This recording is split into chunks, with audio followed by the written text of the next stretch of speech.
The Uzel Galley. The Uzel Galley set sail from Dublin in 1695, under the command of Captain Massey, on a trading mission to the Levant, carrying grain and other agricultural provisions. However, it did not return as expected, leading to widespread belief that it had been lost at sea. Surprisingly, in 1700, the Uzel Galley reappeared in Dublin, laden with valuable cargo, including spices and other exotic goods, causing much astonishment. Upon its unexpected return, Captain Massey claimed that the ship had been captured by Barbary corsairs and that the crew had been held captive in North Africa. During their captivity, they were forced to operate the ship for the pirates, who used it to conduct their raids. The crew reportedly managed to retake the ship during a moment of inattention by their captors, and navigated back to Dublin with the pirates' plunder still aboard. However, this account was met with a great deal of skepticism. Many in Dublin speculated that the Uzel Galley's voyage might not have been as innocent as it seemed. Rumors circulated that the crew themselves might have engaged in piracy during their absence, using the galley itself and without having been captured. This theory gained traction because the ship returned not only with its original cargo, but also with additional goods that suggested involvement in piratical activities. The ship was laden with stolen goods, which according to the official story, were goods taken by the sailors, while being forced to work for the Barbary corsairs. Further, there was also skepticism that the entirety of the Uzel Galley's crew was able to escape North African captivity. The ownership of the valuable cargo aboard the Uzel Galley became a contentious issue.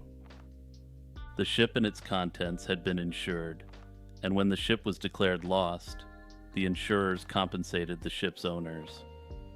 Upon the ship's return, both the original owners and the insurers laid claim to the newfound wealth, leading to a complex legal battle. The situation was further complicated by the crew's claims to a share of the booty, having risked their lives to reclaim the ship. To resolve this dispute, a group of Dublin merchants formed an arbitration body, later known as the Uzel Galley Society. This society decided that the pirate booty should be sold, and after paying off the ship's owners and the relevant insurers, the remainder became a fund for downtrodden merchants of Dublin. The arbitration body became a permanent institution, known for settling commercial disputes and contributing to charitable causes in the city. The Uzel Galley Society continued to play a significant role in Dublin's commercial life until it was dissolved in 1888. The society was revived in 1988 during Dublin's Millennium celebrations, this time as a charitable organization only. It's unlikely that we will ever know the truth of what happened to the sailors during their disappearance, but one thing does remain certain: piracy was involved. Also, this was a recommendation by Lauren Redmond. Thank you so much, Lauren, for this obscure oceanic suggestion. The Gulf Breeze UFO Incident. This incident began on November 11, 1987, when Ed Walters, a local contractor, claimed to have seen and photographed a UFO. Walters reported seeing a blue, disc-shaped craft hovering above the trees near his home. He took several Polaroid photos of the object, which he initially submitted anonymously to the Gulf Breeze Sentinel under the pseudonym Mr. X. The Gulf Breeze Sentinel continued to publish these reports, increasing public interest and debate. Numerous residents corroborated Walters' claims, providing their own accounts of strange sightings. For instance, a married couple, Art and Mary Hufford, reported seeing a gray oval object flying silently over the treetops. Another resident, Jeff Thompson, and his son claimed to have seen a craft near their home, which emitted a white light and dissipated upon approach. Such reports added credibility to Walters' initial claims, suggesting a broader phenomenon beyond a single individual's experiences. The Mutual UFO Network, better known as MUFON, conducted investigations, with some members, such as Dr. Bruce Maccabee, confirming the authenticity of Walter's photos. Maccabee, an optical physicist, argued that the images provided compelling evidence of unexplained aerial phenomena. Despite the support from some UFO researchers, significant skepticism surrounded the Gulf Breeze sightings. Critics pointed to apparent inconsistencies in the photographs. Further, they pointed to Walter's background, which included a significant reputation as a local prankster. The controversy deepened in 1990 when a model resembling the UFO in Walter's photos was discovered in the attic of his former home. This discovery led many to accuse Walters of orchestrating a hoax. Walters denied any knowledge of the model, claiming it was planted to discredit him. Further doubts arose from technical analyses of the photographs. Some experts suggested that Walters might have used double exposure techniques to create the images. The Gulf Breeze UFO incident remains a topic of debate and speculation amongst both believers and detractors. Supporters argue that the volume and consistency of eyewitness reports suggest genuine unexplained phenomena. They cite the psychological and polygraph tests that Walters passed as evidence of his sincerity.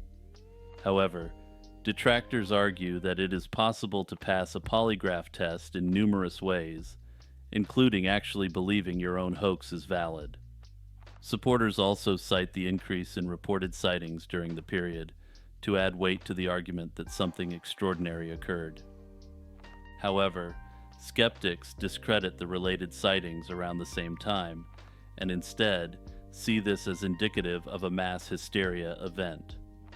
During a mass hysteria event, unrelated or otherwise normal aerial phenomenon may be reinterpreted through the lens of a recent sighting, leading to more sightings than usual. Further yet, skeptics view the incident as a classic example of a well-executed hoax.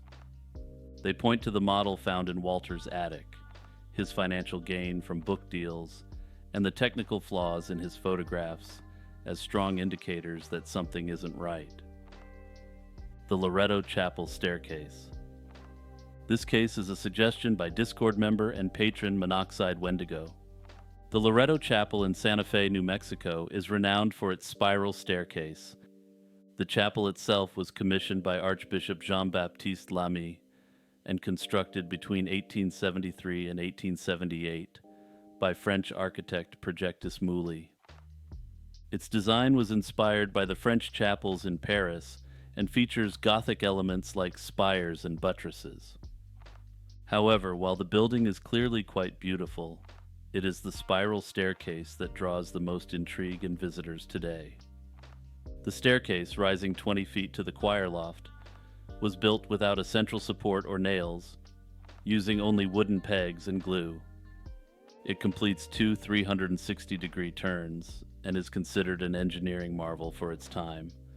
According to legend, after the chapel was nearly completed, the nuns realized there was no way to access the choir loft.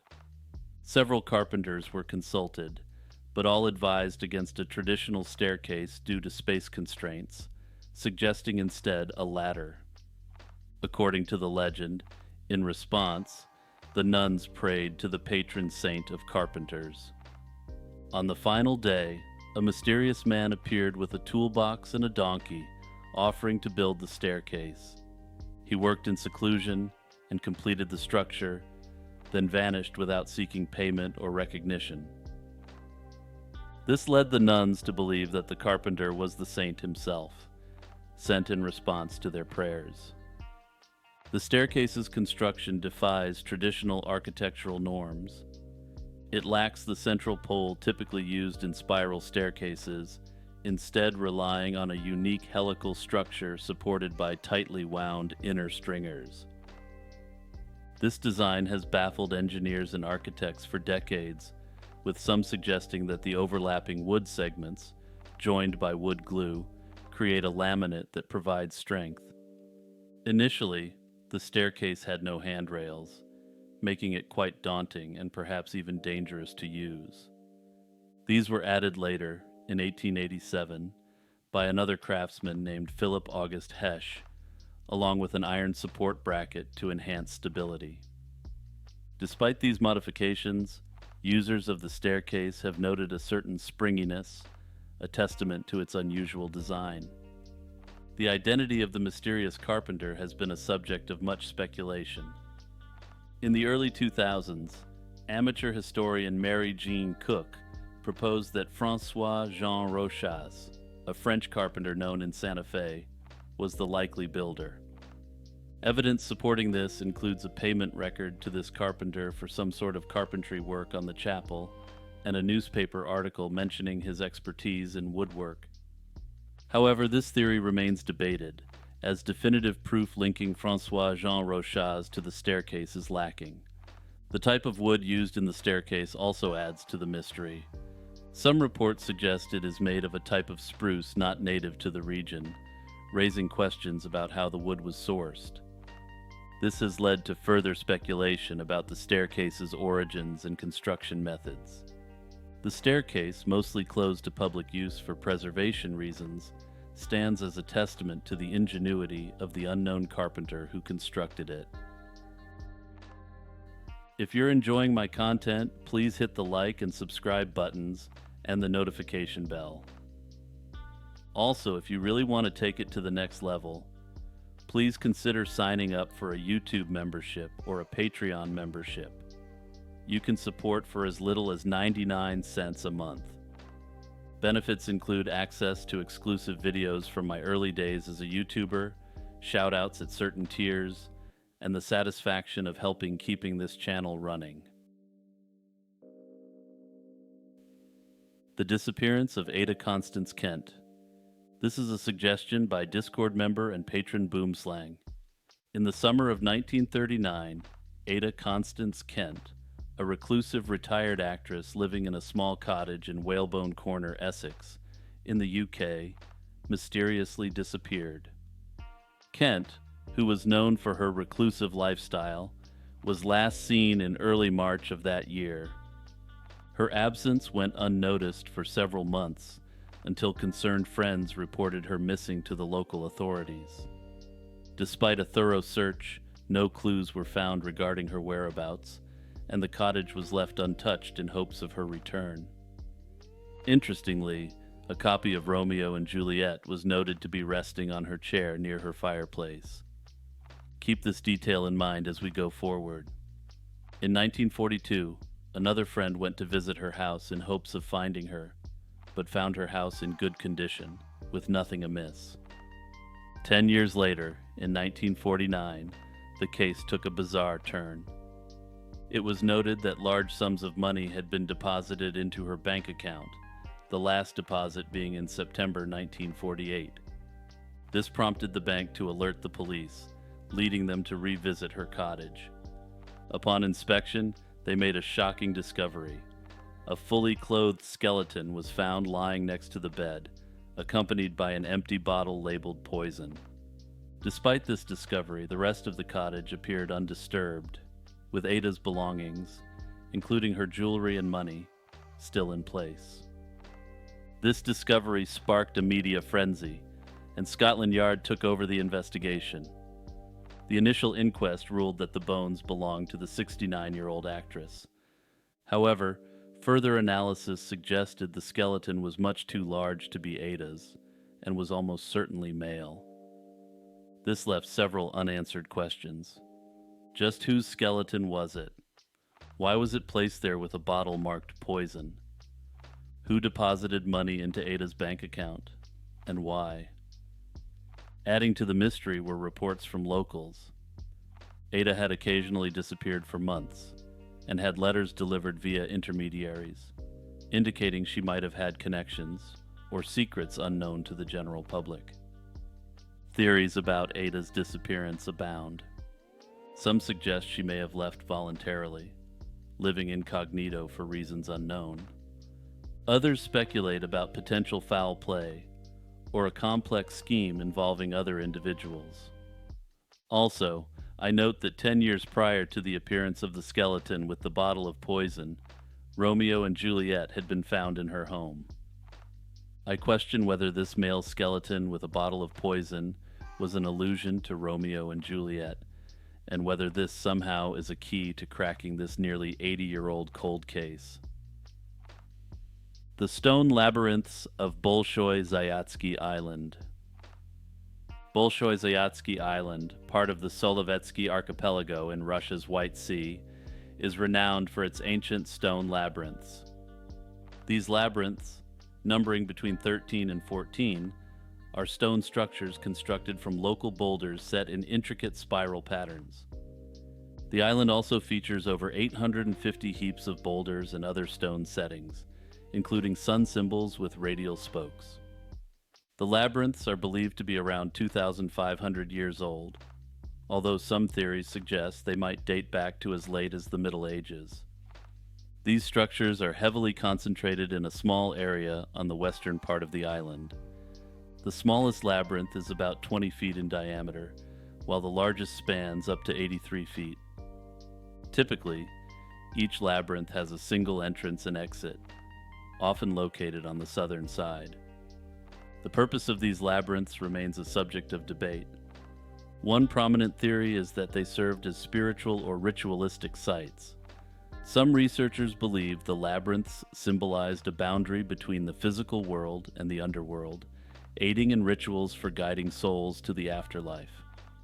This hypothesis is supported by the presence of bone fragments found in some of the boulder heaps, indicating possible connections to funerary practices.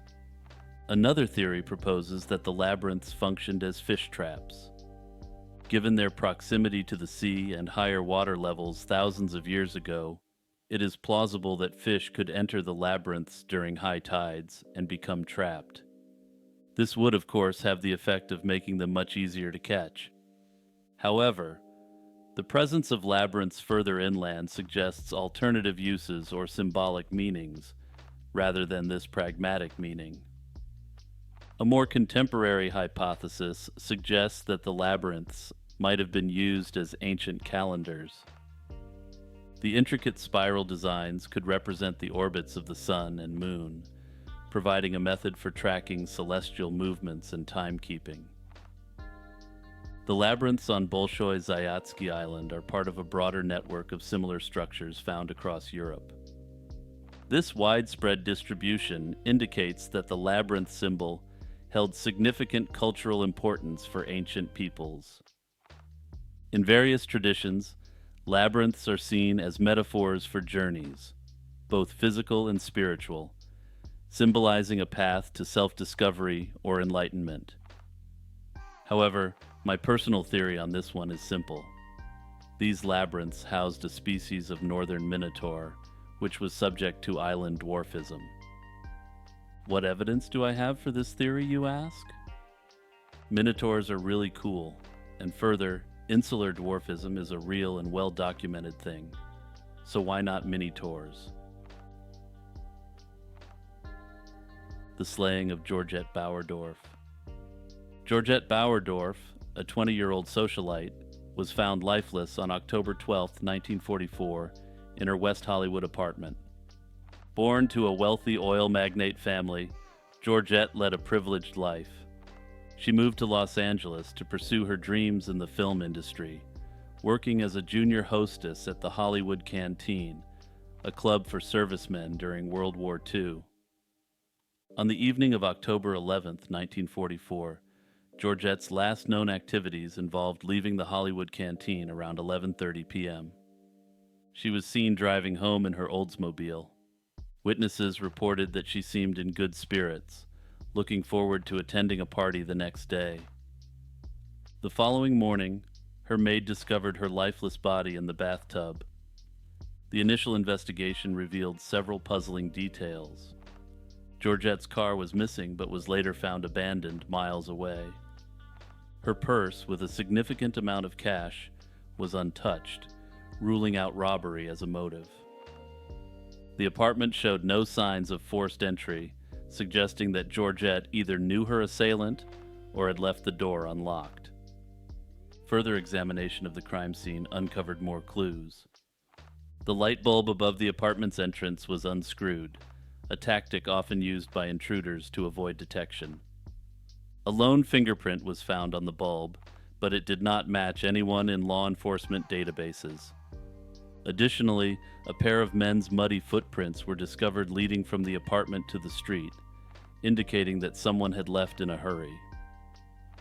Georgette's personal life became a focal point of the investigation. She was known for her kindness and generosity towards the servicemen she met at the Hollywood canteen.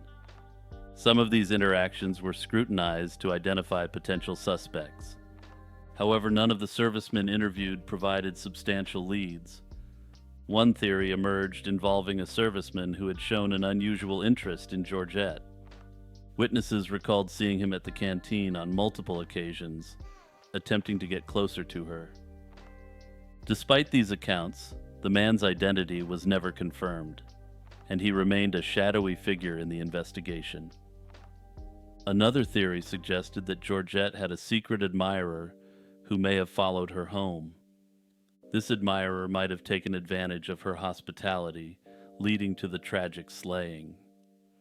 However, there was no concrete evidence to support this theory, leaving it as mere speculation. The authorities also explored the possibility of an ex-boyfriend being involved, as is typical during any investigation such as this. Georgette had ended a relationship shortly before her untimely end, and investigators considered the possibility of a crime of passion. Yet, the ex-boyfriend had a solid alibi, and no further evidence connected him to the crime. As the investigation continued, authorities faced mounting pressure to solve the case. Georgette's father offered a substantial reward for any information leading to the apprehension of the responsible party.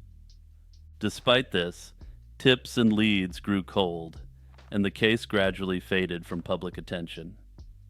Over the years, numerous theories and speculations have emerged, but none have led to a definitive conclusion. Dr. George Hodel, one of the leading suspects in the infamous Black Dahlia slaying, has been speculated to be involved in Georgette's slaying as well.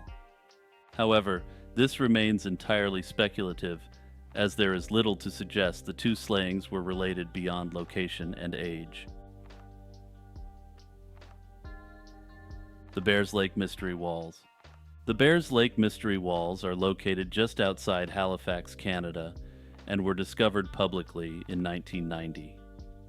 In 1990, Jack McNabb brought attention to the site just as it was about to be cleared for the Byers Lake Business Park, which helped protect it.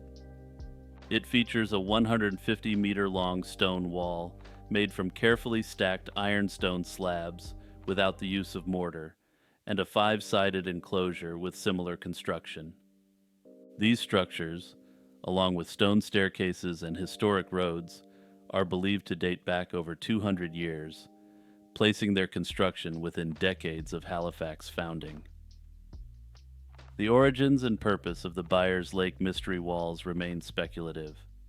Some theories suggest that they were part of a military training ground for the siege of the fortress of Louisburg in 1758. Others propose that they might have been defensive structures to protect Halifax from potential French attacks. The area's harsh landscape, however, makes the agricultural theory less likely, as it is not conducive to farming or animal husbandry.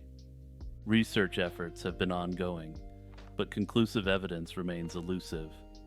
Subsequent archaeological investigations have included test excavations and lichen analysis, the latter of which suggested that the stone slabs have not been disturbed since around 1798. Various artifacts have been found at the site, including glass, cans, and bullet casings, but these items do not provide clear answers about the original builders or their intentions. Some local legends even suggest connections to early Scottish settlers, or voyages in search of the Holy Grail, though these are considered implausible. The disappearance of Angela Hammond. Angela Marie Hammond, a 20-year-old woman from Clinton, Missouri, went missing on the night of April 4th, 1991. Angela was 4 months pregnant at the time, and her sudden abduction from a payphone while talking to her fiancé, Rob Schaefer, shocked the small community of Clinton. Angela had spent the evening with her best friend, Kyla, driving around town before dropping her off and heading to a payphone to call Rob, who was babysitting his brother at his parents' house. During their conversation, Angela noticed a suspicious man circling the parking lot in an older model green Ford pickup truck. She described the man as filthy in appearance and bearded, with glasses, wearing coveralls.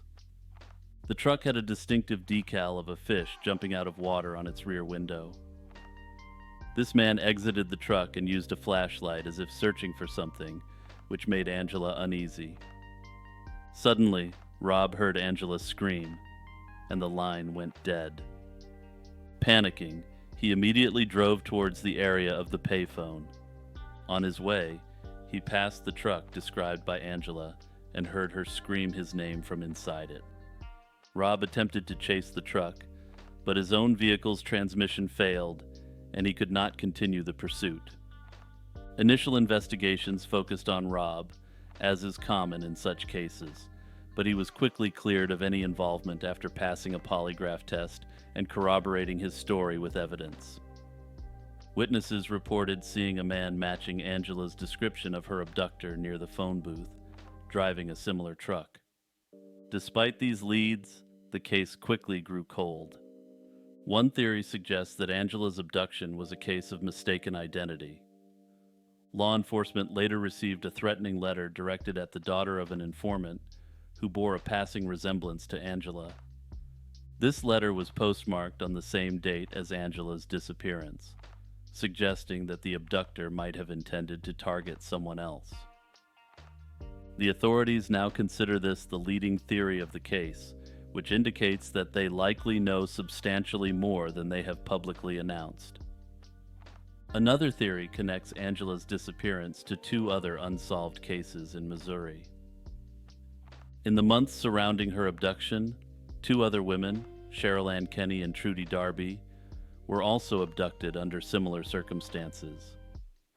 Trudy Darby's case ended tragically, and her assailants were convicted, but Cheryl Ann Kenny remains missing. Some investigators believe these cases might be linked due to the similarities in the modus operandi. Over the years, there have been numerous reported sightings of Angela in different states, and even in Canada, but none have been verified. The case remains open, with the Clinton Police Department continuing to solicit tips from the public. Angela's family continue to advocate for her and keep her story alive in the public eye, hoping that one day, new evidence or a witness will come forward to provide a key breakthrough. If you have any information related to Angela Hammond's disappearance, please contact the Clinton, Missouri Police Department. Havana Syndrome. Havana Syndrome is a mysterious and highly controversial condition that first came to public attention in late 2016. The first cases of Havana Syndrome were reported by U.S. and Canadian diplomats and intelligence personnel stationed in Havana. Affected individuals described experiencing strange, localized sounds and sensations, such as grating noises, pressure, and vibrations, often occurring in their homes or hotel rooms. These incidents were followed by a range of symptoms including headaches, dizziness, cognitive difficulties, and hearing loss. The symptoms have been severe enough in some cases to necessitate medical treatment, including hearing aids for some individuals. As of mid-2018, the number of Americans reporting symptoms in Cuba had reached 26, with similar cases reported among Canadian diplomats. These events led the U.S. to reduce its embassy staff in Havana and issue travel warnings. Initially, speculation centered on the possibility of a sonic or microwave weapon used by a foreign power, possibly Russia. Intelligence reports indicated that suspected Russian operatives were in close proximity to affected CIA officers during some incidents. Despite extensive investigations by the FBI, CIA, and National Institutes of Health, no definitive cause has been identified. A significant NIH study using advanced imaging techniques found no MRI-detectable brain injuries or significant clinical differences between affected individuals and healthy controls. This has led to speculation about other potential causes, including mass psychogenic illness. This suggests that the symptoms might be the result of psychological factors rather than a physical attack. Havana syndrome has not just been confined to Cuba, though it does remain confined to the diplomatic and intelligence community.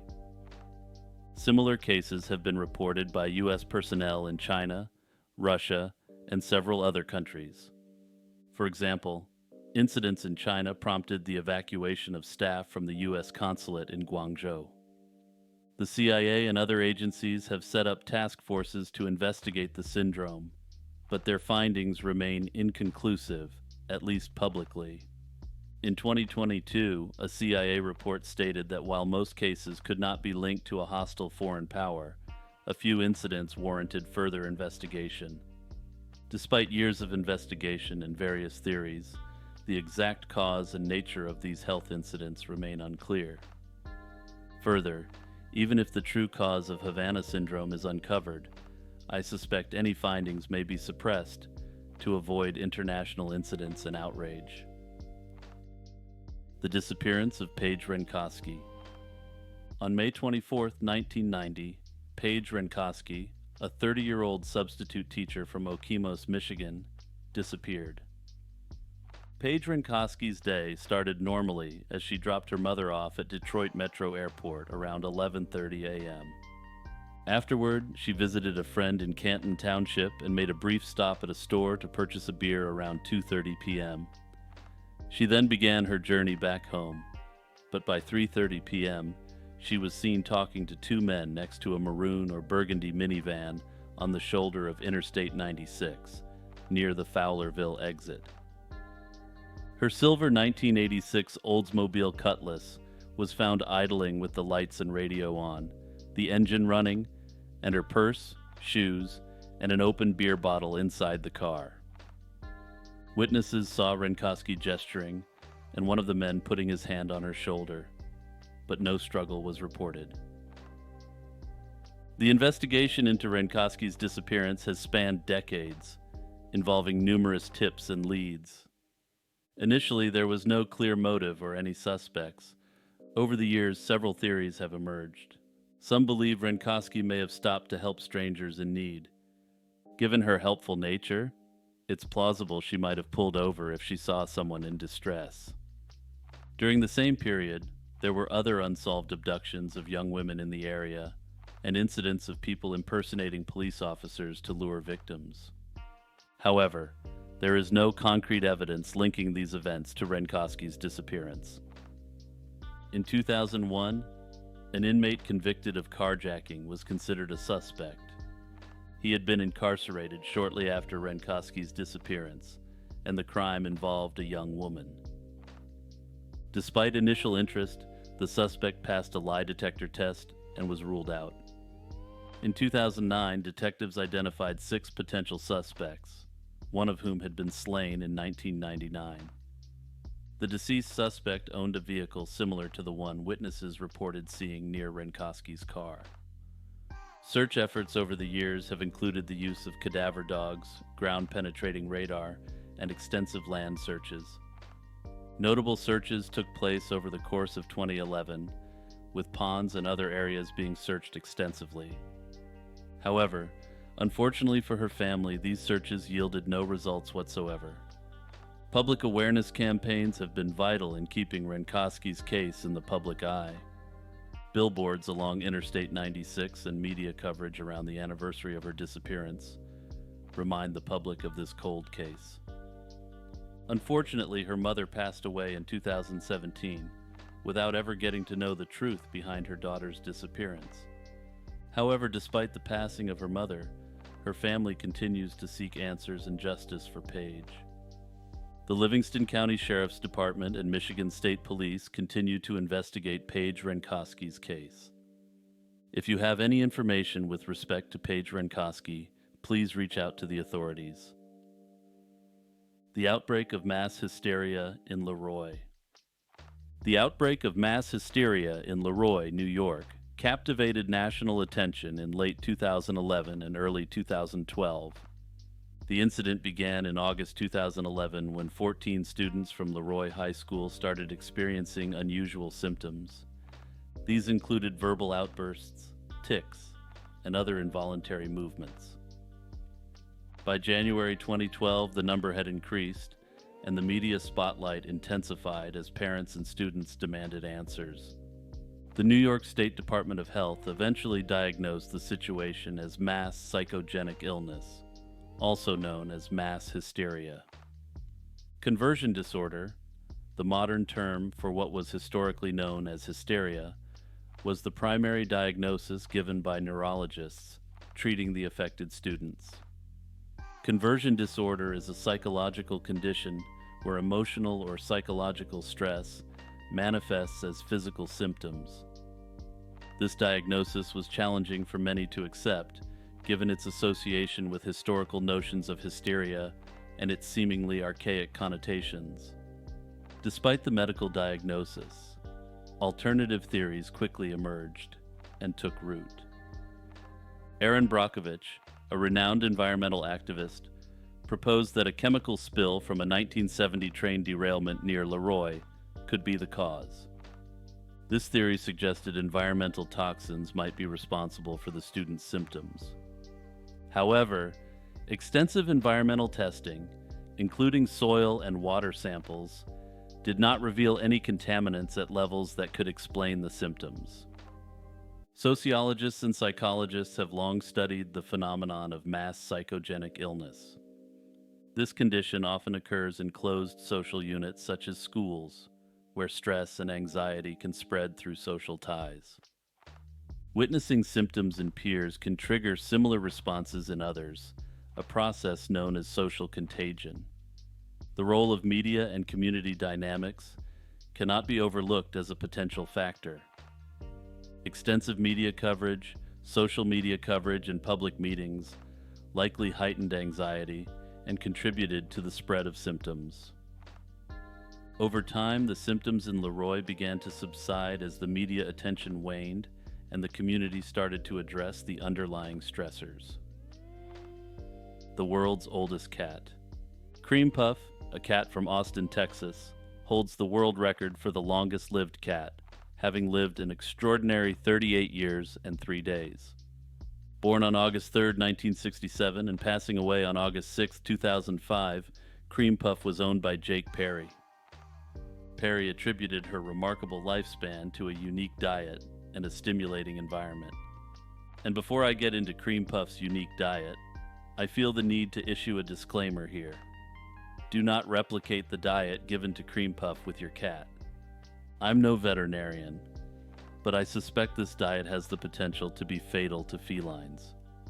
Cream Puff's diet included dry cat food, supplemented with unusual items like broccoli, eggs, turkey bacon, and coffee with cream. Perry also gave her an eyedropper of red wine every 2 days, believing it helped circulate her arteries. This diet, although completely improper to negligent, seemed to work wonders for her longevity, according to Perry. In addition to her diet, Cream Puff enjoyed a highly engaging environment. Perry transformed his garage into a movie theater that played nature documentaries for his cats.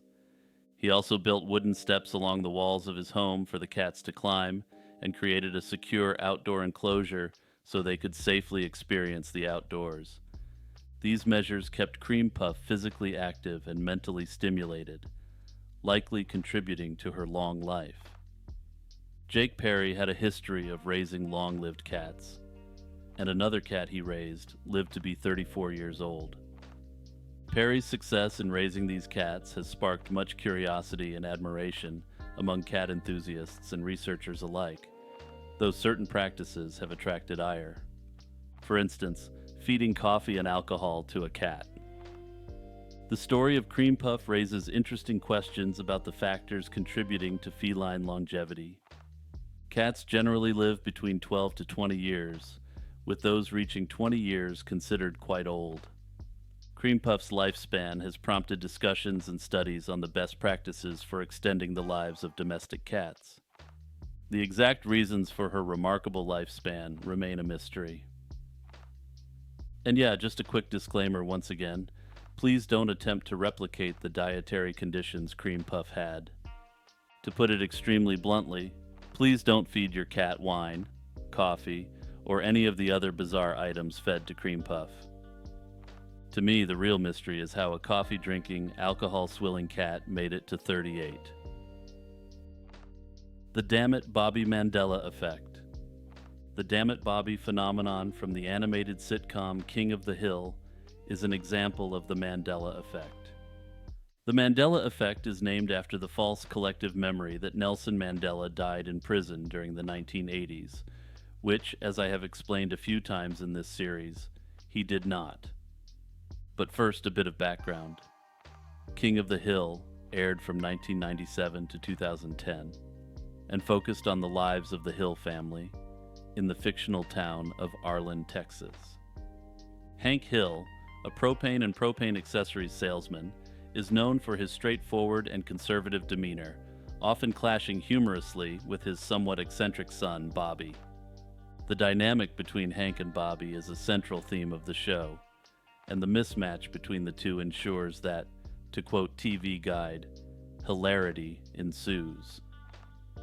Hank is often misremembered as frequently saying the phrase, "Damn it, Bobby." While Hank, voiced by series creator Mike Judge, does express frustration with his son Bobby numerous times throughout the show's run, he does not use this exact phrase.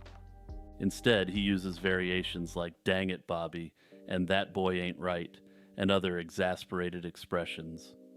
The widespread belief that "Damn it, Bobby" is a recurring catchphrase is an example of how collective memory can be altered over time. Further, Hank does say "damn it" in relation to other characters on the show, and can frequently be heard uttering the phrase "damn it, Bill" or "damn it, Dale" to these respective friends. In examining why "Damn it, Bobby" became so widely misremembered, it is essential to consider the role of internet culture and memes. The phrase has been popularized through various online platforms, including forums, meme generators, and social media posts, where users repeatedly attribute the phrase to Hank Hill. This repetition solidifies the false memory, making it seem more authentic to both casual viewers, die-hard fans of the show, and even people who have never watched an episode.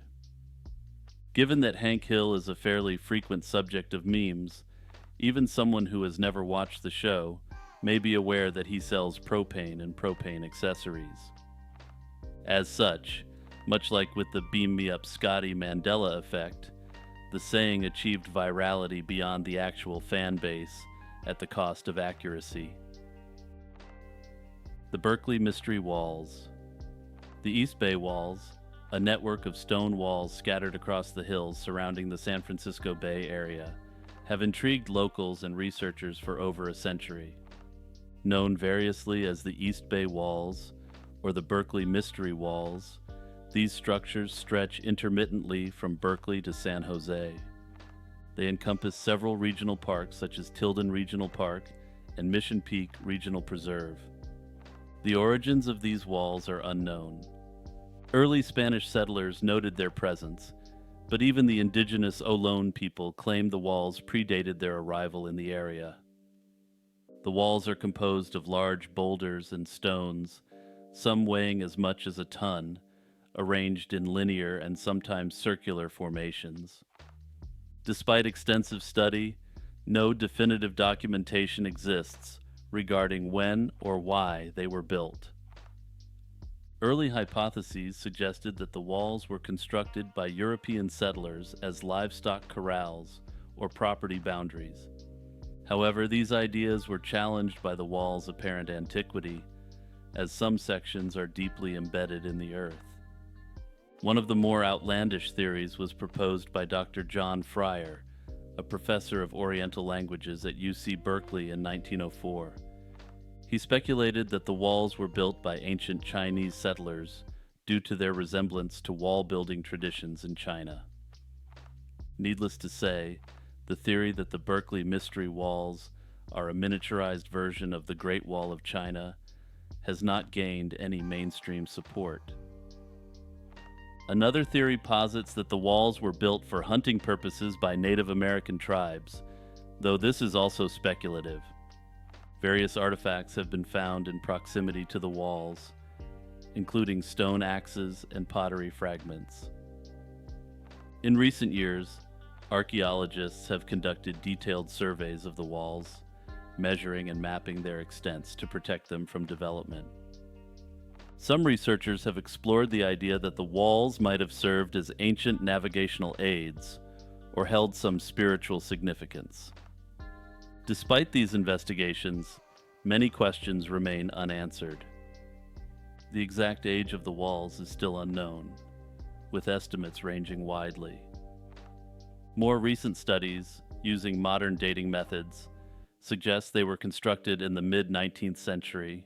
As such, it looks as though the original hypothesis that they were built by Europeans may be accurate after all. The Neker. The Neker is a mythical creature from Icelandic folklore and the folklore of the Faroe Islands. It is often described as a sinister, horse-like being that resides in bodies of water such as lakes and rivers. The Neker's primary characteristic is its gray color and backwards hooves, which distinguish it from ordinary horses. Its skin is extremely sticky, making it impossible for anyone who mounts it to dismount until it plunges into the water, dragging its rider into the depths. The origins of the Nekur are deeply rooted in the folklore of Iceland and other Scandinavian countries.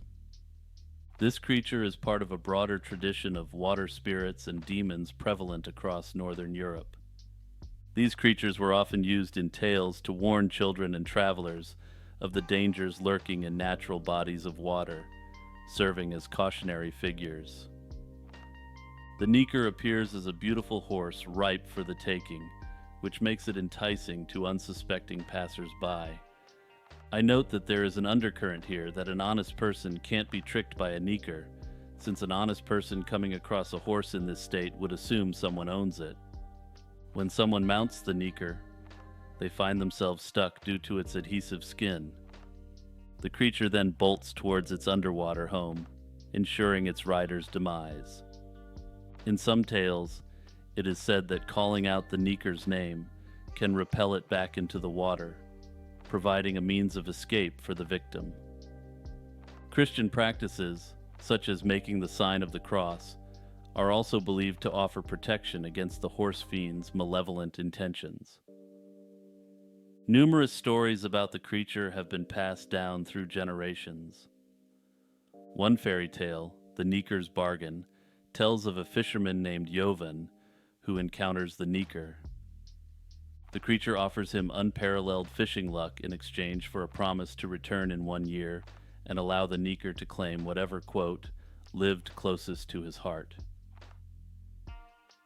Jovan, eager for success, agreed, leading to a year of prosperity before the fulfillment of the bargain.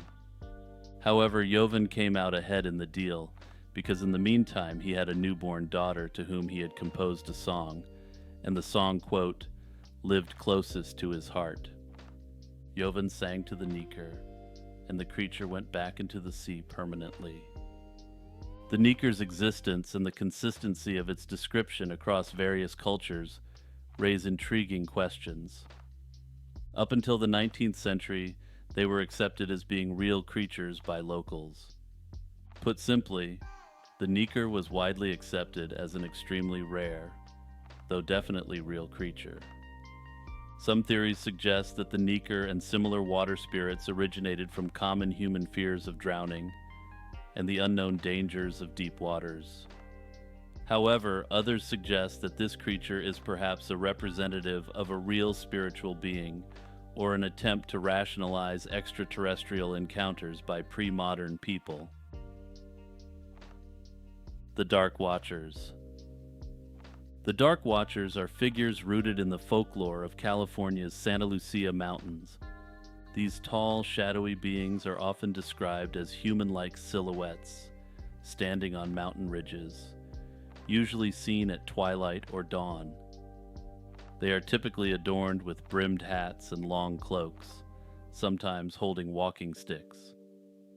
Witnesses frequently report an eerie, motionless presence, leading to numerous speculations and legends surrounding these mysterious figures. The legends of the Dark Watchers date back to the indigenous Chumash people, who inhabited the region long before the arrival of Spanish settlers. The Spanish, who arrived in the 1700s, named these figures Los Vigilantes Oscuros, or the Dark Watchers in English. Sightings of the Dark Watchers are typically reported by hikers and travelers. One account from a high school principal in the 1960s describes a dark figure standing on a rock, which vanished when he called out. Some suggest they are optical illusions, or the result of pareidolia, where the brain interprets random patterns as familiar shapes. This phenomenon can be enhanced by mist and the play of light and shadows, creating the illusion of large, shadowy figures. Another scientific explanation involves the Brocken specter, an optical illusion where the observer's shadow is cast onto a cloud, appearing enormous and ghostly. Infrasound, or low-frequency sounds that can cause feelings of unease and anxiety, has also been suggested as a possible explanation. This natural phenomenon can occur more commonly in mountainous regions, potentially leading to reports of eerie experiences and sightings. The Gasha Dokuro. The Gasha Dokuro is a fearsome yokai from Japanese folklore, often depicted as a giant skeleton formed from the bones of people who perished from starvation or in battle. Yokai are spiritual entities found throughout Japanese folklore and religion, and cover a wide variety of creatures from ghosts to cryptids to household goods which have become sentient.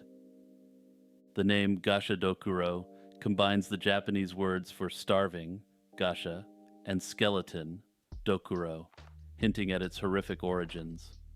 The earliest records of the Gasha Dokuro trace back to the 10th century, particularly associated with the samurai Taira no Masakado's rebellion.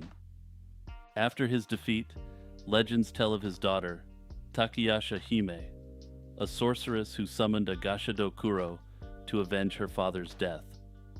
This giant skeleton terrorized the enemies, but ultimately went on a rampage, indiscriminately attacking humans. A Gasha Dokuro stands at an imposing height of at least 30 feet. Its skeletal frame is devoid of flesh, held together by unknown forces, and its eyes are described as burning yellow or green. This yokai moves with surprising speed and agility, often silently, which makes it a formidable and elusive predator. The Gasha Dokuro is predominantly nocturnal, becoming active after midnight. It roams the countryside searching for humans, driven by an insatiable hunger for souls. One of its most terrifying abilities is its power to become invisible, making it nearly impossible to escape once it has targeted a victim. When angered, a Gasha Dokuro's skeletal frame can light up with fire, adding to its fearsome appearance. It also has the ability to regenerate and grow larger by incorporating the bones of its victims into its own structure. Some legends even suggest that it can create additional skeletal arms to capture more prey. Legends advise that if you hear the sound of rattling bones and experience a loud ringing in your ears, it might be a sign that a Gasha Dokuro is nearby. The best course of action is to seek immediate shelter and remain hidden until daylight, as the creature is said to vanish with the dawn. There are no known methods to slay a Gasha Dokuro, and surviving an encounter with one is primarily attributed to luck and quick thinking. The Gasha Dokuro serves as a potent symbol in Japanese culture, representing the dire consequences of neglecting the dead and the importance of proper burial practices. It also embodies the themes of unresolved anger and the cyclical nature of vengeance, acting as a cautionary tale about the horrors of war and famine. Also, I'm sure this creature looks somewhat familiar to a certain segment of my audience, and I'm guessing you may not be sure why. Zombor, an early and particularly menacing boss from the critically acclaimed 90s JRPG Chrono Trigger, is based on the Gasha de Kuro. Also, if you're interested in yokai, I have an entire Iceberg video dealing with them, which I've pinned in the comments below. The location of Johann Sebastian Bach's remains. Johann Sebastian Bach, born on March 31st, 1685, in Eisenach, Germany, is celebrated as perhaps the greatest composer in the history of music. He came from a prolific family of musicians and began his musical education early, being taught by his father and elder brother. Bach's career spanned various roles, including organist and Kapellmeister. His career culminated in his appointment as cantor of St. Thomas Church in Leipzig in 1723, where he served until his passing on July 28, 1750. Bach's burial and the subsequent history of his remains is a story filled with mystery and rediscovery, as well as an open question as to whether that mystery has been solved. When Bach died in 1750, he was buried in an unmarked grave in the St. John Cemetery in Leipzig. At that time, he was respected as an accomplished local organist and composer, but he was not yet the legendary figure he would become. As the years passed, the exact location of his grave was forgotten. However, as the location of his grave was forgotten, his compositions went, to put it in modern terminology, viral. In 1894, a significant effort to locate Bach's remains was initiated. Guided by local oral tradition and the account of an elderly gardener who claimed knowledge passed down through generations, an excavation was conducted. The search was led by a professor of anatomy at Leipzig University. His team exhumed several skeletons from oak coffins, one of which they believed matched the physical characteristics of Bach, who was around 65 years old at his passing. This skeleton was subsequently reinterred in a crypt under the altar of St. John's Church, and tradition has since held that these are his remains. However, significant doubts about the accuracy of this identification have persisted over the years. In 1949, further analysis was carried out when Bach's remains were moved to their current resting place at St. Thomas Church, where he had spent much of his professional life. An oral surgeon conducted an examination of the skeleton, noting specific signs of occupational stress which he believed were consistent with Bach's life as a musician.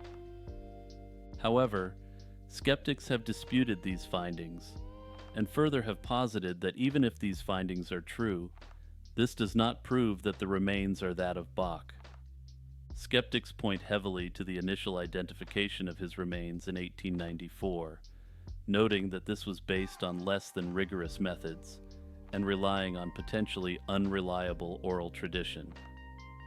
Further, the 1894 expedition was conducted with all the grace of a 19th century archaeological dig, that is to say, absolutely no grace whatsoever. Bones were mixed and damaged during the excavation, making it possible that the wrong skeleton was attributed to Bach.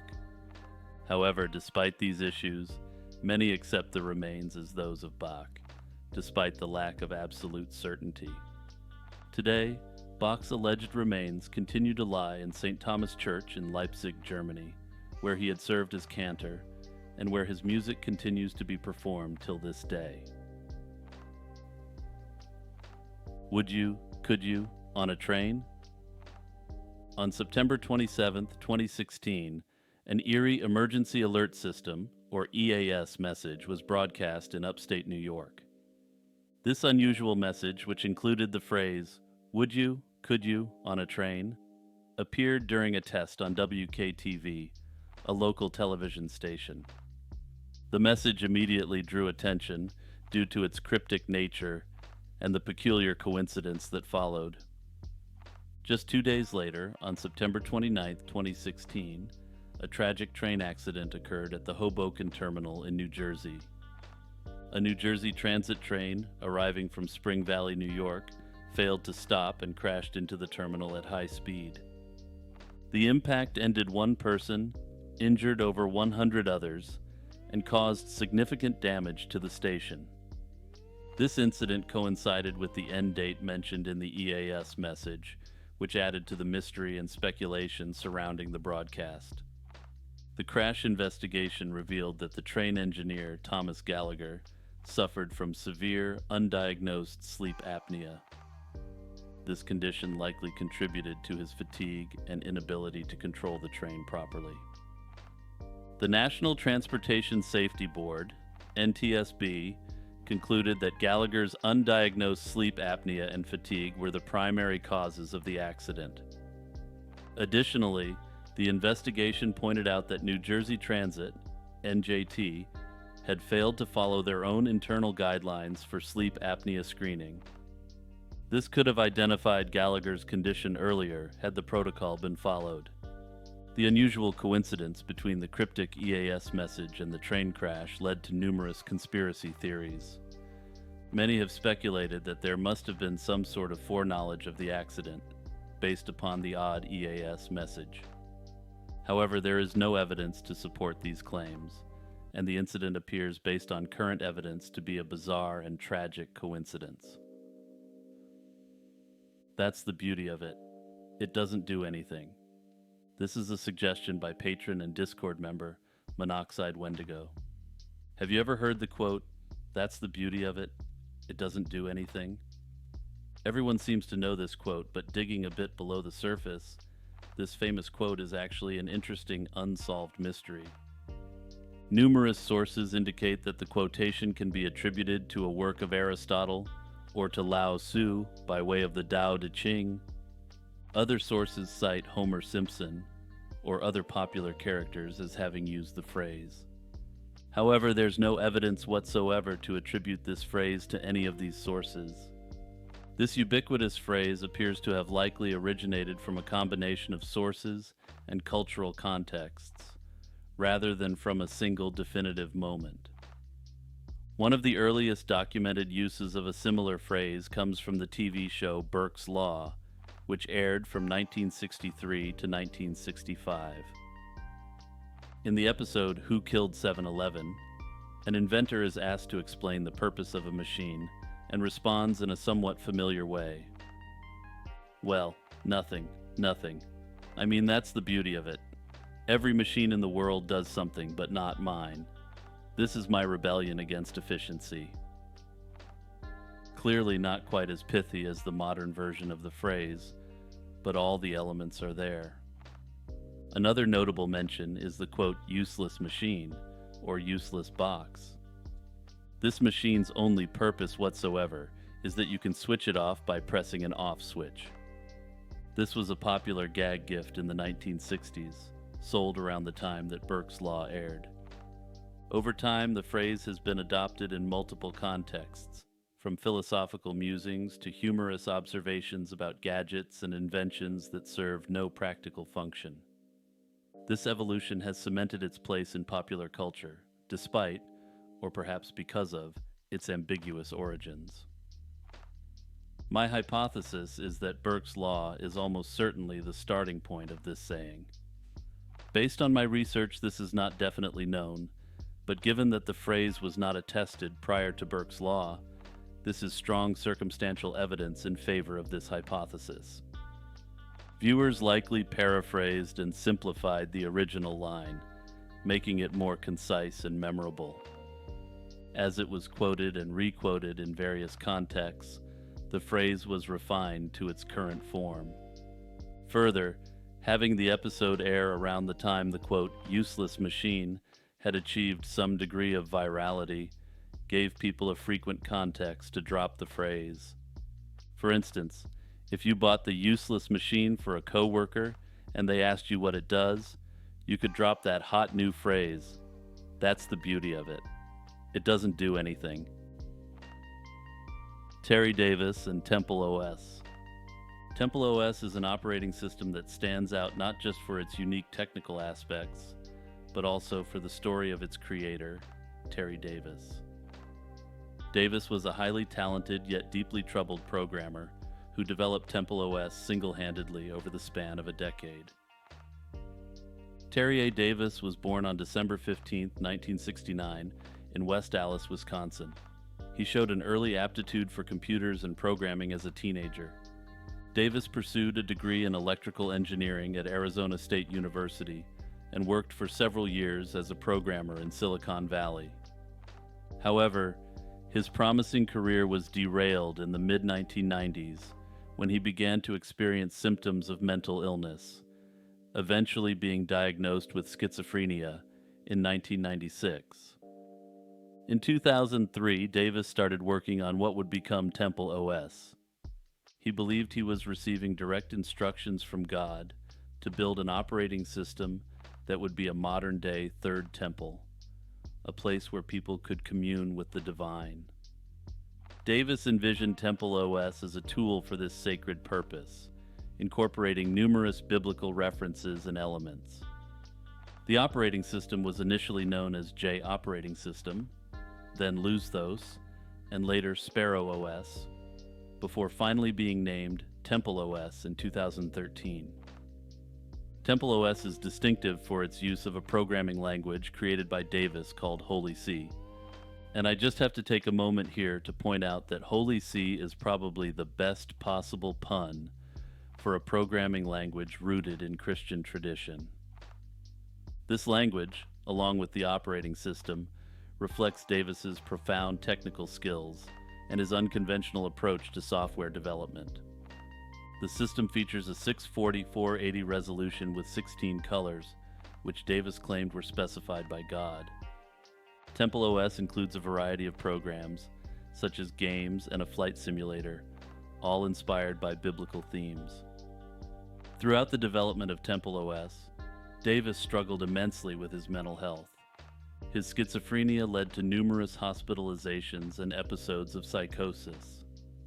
Davis's online presence often reflected his troubled state of mind, with many of his communications being incoherent or marked by paranoia and conspiracy theories. Despite these challenges when discussing technical topics, Davis often remained lucid and displayed remarkable insight and expertise, despite losing touch with reality more generally. Temple OS received a mix of curiosity, admiration, and sympathy from the tech community. Some praised the operating system as a testament to Davis's dedication and technical prowess, while others viewed it as a fascinating, albeit impractical, curiosity. In the hacker and programming communities, Davis garnered a following, with some viewing him as a tragic genius. Further, in general online culture, his coinage of the term glowy for government agents has come to be widely understood to refer to federal agents. Terry Davis's troubled life came to a tragic end on August 11, 2018, when he was struck and killed by a train.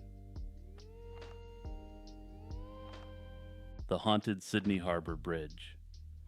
The Sydney Harbour Bridge, an iconic symbol of Australia, is known not only for its architectural brilliance, but also for a disturbing urban legend and ghost story attached to it. Opened in 1932, this steel-through arch bridge connects the Sydney Central Business District to the North Shore. Often referred to as the coat hanger due to its distinctive design, the bridge has a rich history intertwined with stories of mystery and the supernatural. One of the most chilling legends associated with the Sydney Harbour Bridge involves its pylons. Urban lore suggests that during the bridge's construction from 1923 to 1932, several workers fell into the massive concrete pylons. According to urban legend, the bodies of these workers were never recovered, becoming forever entombed within the bridge's structure. It is said that at night, the ghostly figures of those perished workers are sometimes seen walking along the bridge. These sightings have been reported by both locals and tourists, contributing to the bridge's eerie allure. Paranormal investigators and enthusiasts often cite the Sydney Harbour Bridge as a hotspot for ghostly activities. Some theories suggest that the high level of emotional energy and tragic incidents during the bridge's construction could be the reason behind these paranormal occurrences. the White Lady of Worstead Church. St. Mary's Church in Worstead, a village in northeast Norfolk, is renowned not only for its medieval architecture, but also for its resident ghost, known as the White Lady. Worstead has a rich history, with documentation of the village dating back to the time of the Domesday Book. The village was once a significant center for the wool trade, which brought considerable wealth and led to the construction of the impressive St. Mary's Church in the 14th century.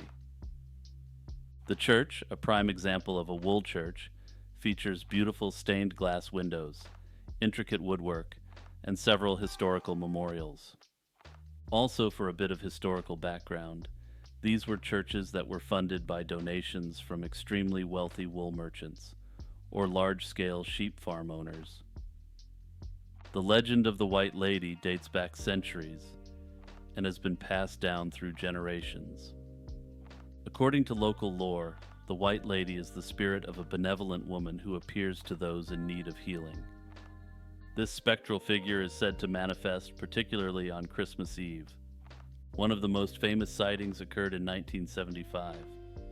Diane Berthelot visited St. Mary's Church with her husband and son on a hot August day. While sitting quietly in a pew, Diane felt a sense of peace wash over her. Unbeknownst to her, her husband took a photograph that later revealed a ghostly figure dressed in white, sitting behind her. This image is often cited as compelling evidence of the White Lady's existence and has fueled ongoing interest in the legend.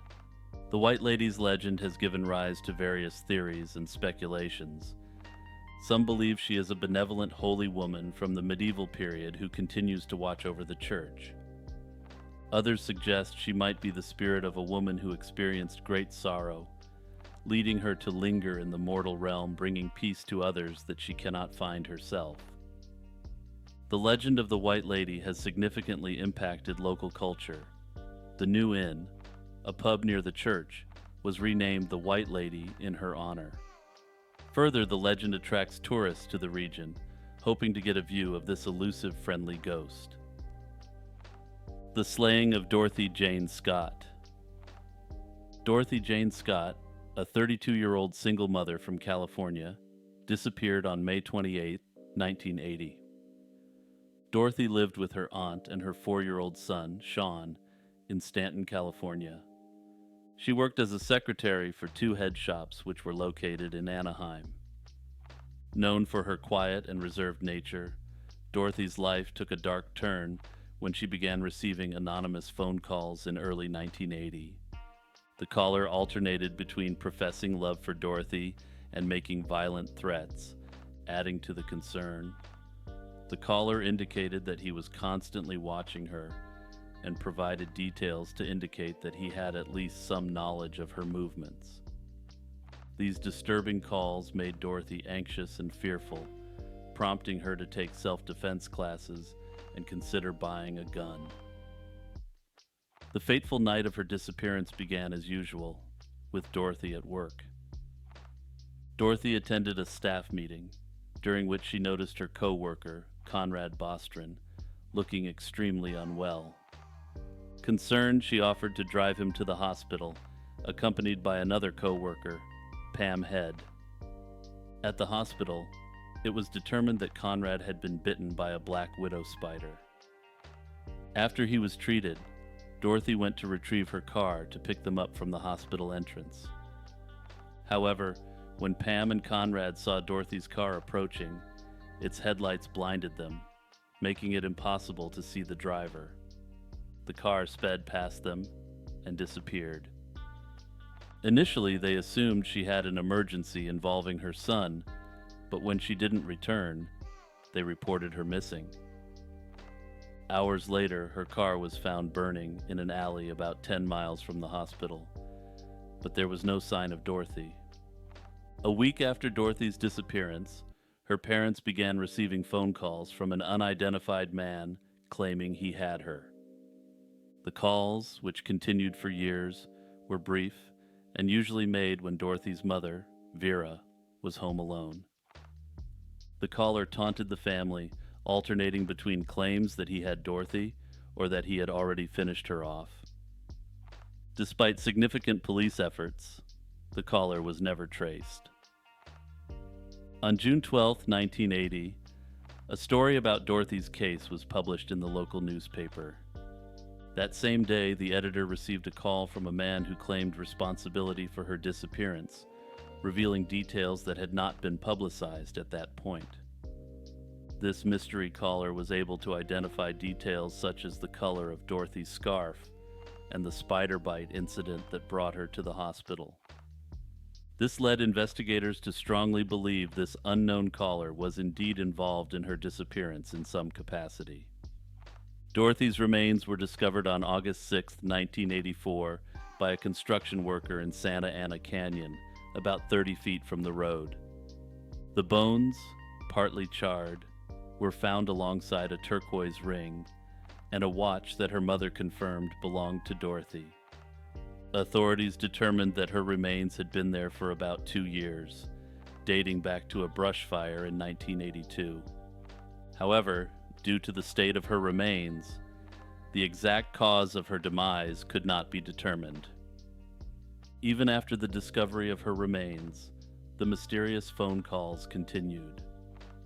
The same man resumed calling Dorothy's parents, further tormenting them until they moved away and changed their number. Despite extensive investigations, neither the identity of the caller nor the circumstances leading to Dorothy's disappearance have been uncovered. The case remains open, with no arrests or definitive answers to provide closure to her family. The Keddie Cabin Slayings.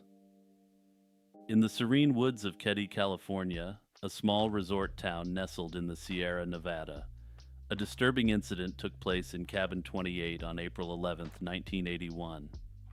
The incident involved the Sharp family. Sue Sharp, a 36-year-old mother, had relocated from Connecticut to Keddie with her 5 children: John, 15, Sheila, 14, Tina, 12, Rick, 10, and Greg, 5. Sue had been living in Cabin 28 for a short time before the tragedy struck. On that fateful night, Sue was at home with her sons, John and Greg, her daughter Tina, and John's friend, Dana Wingate. The discovery was made the next morning by Sheila, who had spent the night at a neighbor's house. Upon returning home, she found a harrowing scene: her mother, her brother John, and Dana in the living room, lifeless and bound with electrical wire and medical tape. Rick and Greg were thankfully unharmed. They were found sleeping in an adjoining bedroom along with their friend, Justin Smart, the son of one of the suspects, Martin Smart. The 3 boys were unaware of the violence that had occurred in the other part of the cabin. Tina Sharp was notably missing from the cabin, sparking immediate concern and a massive search effort. Her remains were discovered 3 years later, in 1984, nearly 50 miles away in a rural area of Feather Falls, deepening the mystery surrounding the case. The investigation, led by the Plumas County Sheriff's Office, revealed several puzzling details. There were signs of forced entry, and the telephone had been taken off the hook, possibly to prevent any calls for help. The lack of fingerprints at the scene suggested the perpetrators had taken measures to avoid detection. Several suspects emerged during the investigation, with 2 men, Martin Smart and his friend John Bubedi, drawing significant attention. Smart, who lived nearby, had reportedly had a contentious relationship with Sue Sharp. Both men had questionable alibis and were known to have spent time at the local bar the night of the incident. Despite these leads, no charges were filed due to insufficient evidence. A mysterious letter from Martin Smart to his wife, discovered years later, contained an unsettling admission. Smart mentioned that he had a part in what happened, though he insisted it was in a fit of rage. This letter, along with new witness testimonies, reignited interest in the case, yet definitive answers remained elusive. In 2016, a hammer believed to be one of the missing pieces of evidence was found in a nearby pond. This discovery, combined with advancements in DNA technology, offered a glimmer of hope for solving the case. In a very unusual twist, DNA evidence appears to suggest that the perpetrator of the acts is an individual who is still alive. This is unusual because both Smart and Boubadi are long deceased. Despite these efforts, the identity of the perpetrators remains unknown. Some suggest it was a random act of violence by transient individuals passing through the area. The involvement of multiple individuals seems likely given the nature of the crime scene and the extent of the struggle. The lack of resolution has led to numerous conspiracy theories, including possible cover-ups or mishandlings by local law enforcement. The small community of Keddie, already devastated by the incident, was further strained by the persistent rumors and lingering fear that the culprits were still at large in the community. The disappearance of Francis Lovell. Francis Lovell, 1st Viscount Lovell, was born in 1456 into a noble family with strong ties to the Yorkist cause. He inherited his title and estates from his father and became a staunch supporter of King Richard III and one of his closest personal allies. Lovell's loyalty to Richard III earned him significant influence and positions of power, including being made a Knight of the Garter and appointed as Lord Chamberlain. His close relationship with the king was solidified through his participation in battles and his involvement in the royal court. The pivotal moment in Lovell's life came in 1485, when Richard III faced Henry Tudor, later Henry VII, at the Battle of Bosworth Field. Richard III was defeated, and Henry Tudor ascended to the throne, marking the end of the Plantagenet dynasty. In the aftermath of this decisive battle, many of Richard III's supporters, including Lovell, were forced into hiding or exile. Lovell initially managed to evade capture and participated in further attempts to overthrow Henry VII. He played a prominent role in the Lambert-Simnel Rebellion of 1487, which aimed to place the pretender Lambert Simnel on the throne as Edward VI. The rebellion culminated in the Battle of Stoke Field, where the Yorkist forces were decisively defeated. Lovell reportedly fled the battlefield and vanished from historical records. The mystery of Francis Lovell's disappearance has spawned numerous theories and legends. One popular story suggests that Lovell sought refuge in a secret underground chamber at his ancestral home in Oxfordshire. According to this legend, Lovell remained hidden in this concealed location, where he eventually perished. Centuries later, in the 18th century, workmen supposedly discovered a hidden chamber containing the skeletal remains of a man seated at a table, believed by some to be Lovell. However, there is no concrete evidence to support this tale, though it remains part of local folklore. Another theory posits that Lovell managed to escape to the continent, seeking asylum with other Yorkist exiles in Burgundy. This theory is supported by the fact that several prominent Yorkists, including Lovell's contemporaries, found refuge in foreign courts. However, there are no definitive records confirming Lovell's presence abroad, leaving this theory speculative. Additionally, some historians suggest that Lovell may have lived under an assumed identity in England or Ireland, avoiding detection by Henry VII's agents. The lack of concrete evidence and the passage of time have made it difficult to substantiate this theory. Nonetheless, it remains a plausible scenario given the political climate of the period. Despite numerous searches, theories, and legends, the ultimate fate of Francis Lovell is still unknown, and likely always will be.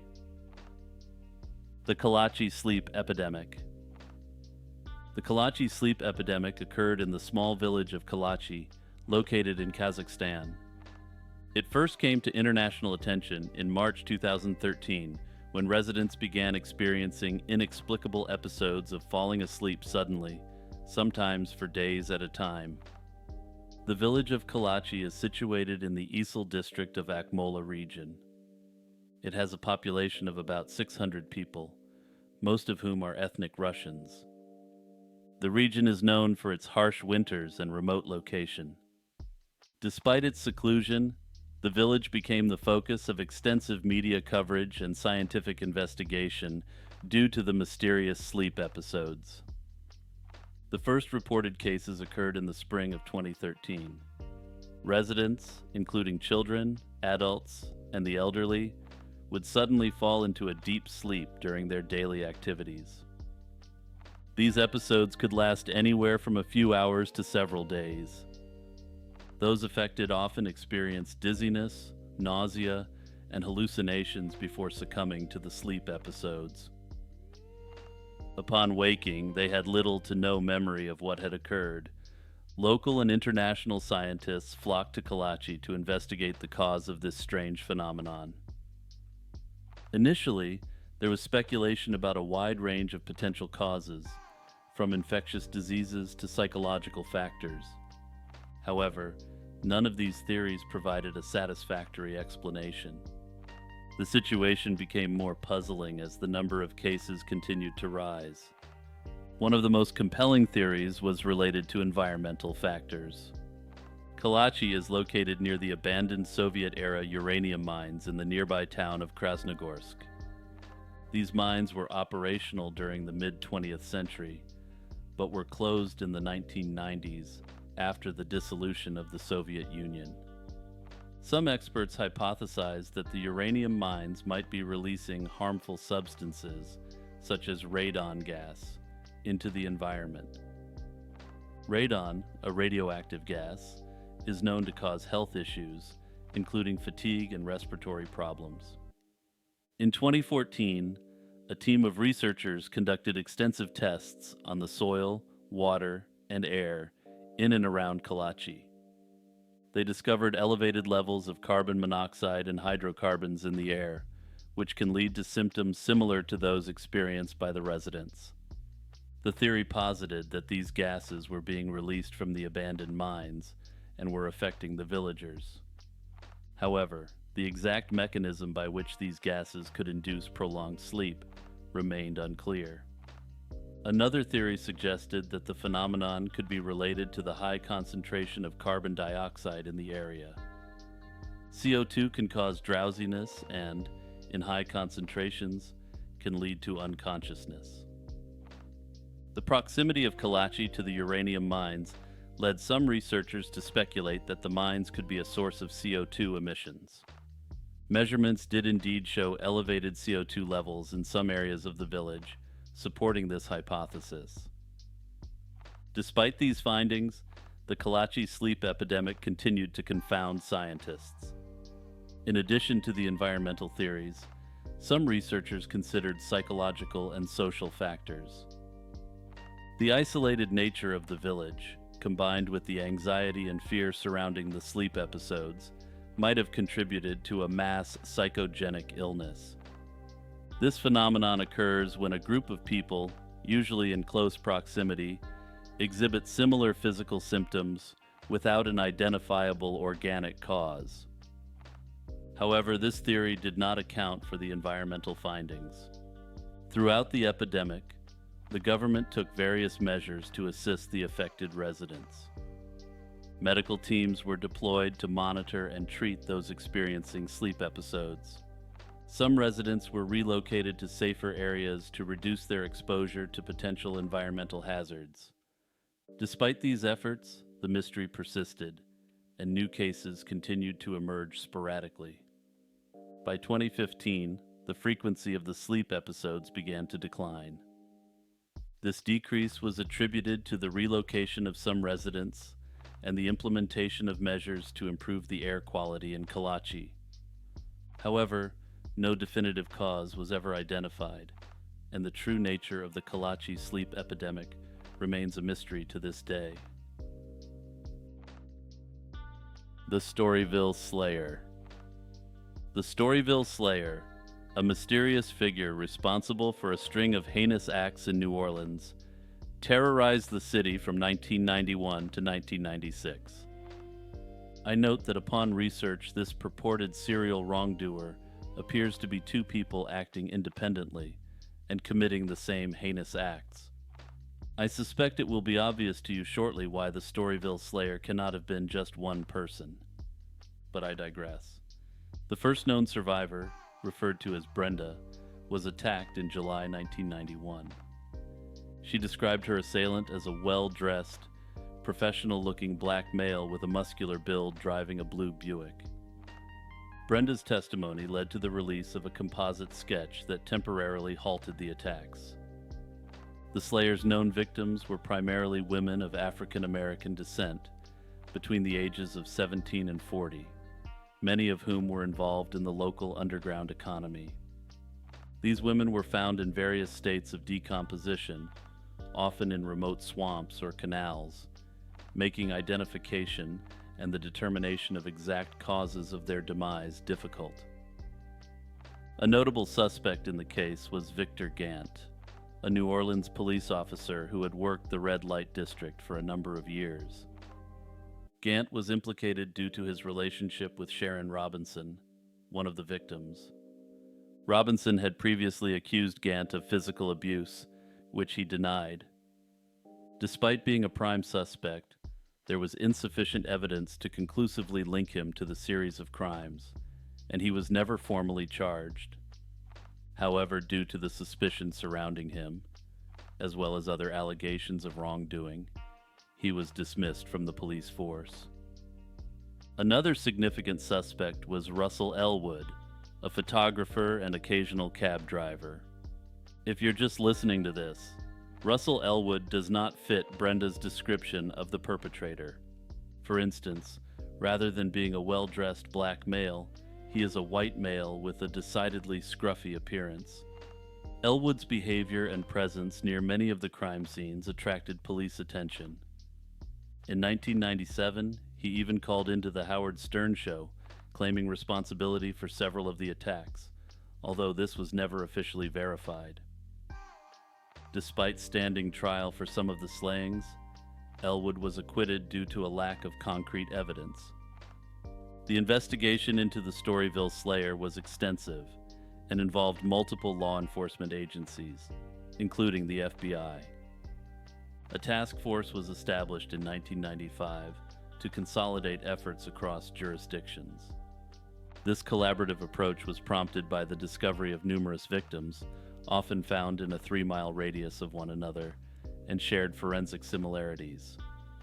Despite these efforts, the case remains unsolved, leading to various theories about the true identity of the Storyville Slayer.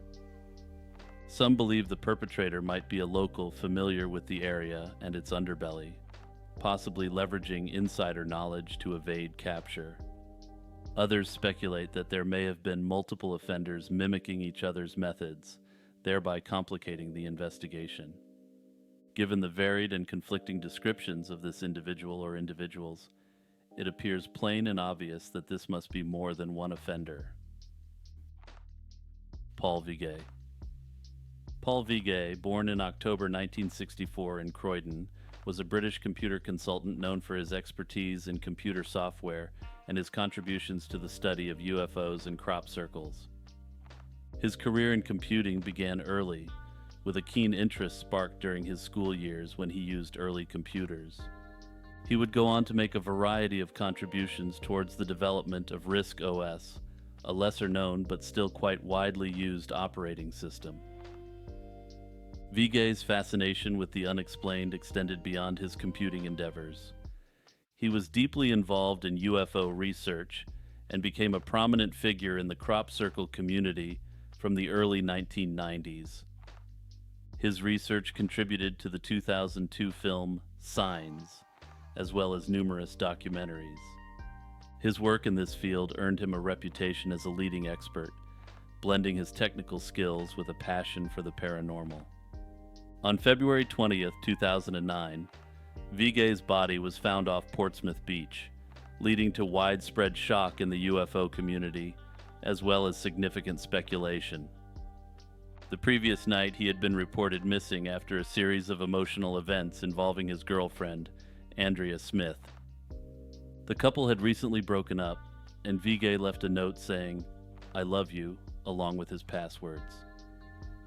Despite this, the coroner ruled the circumstances of his passing a mystery, citing a lack of evidence to determine whether it was an accident or intentional.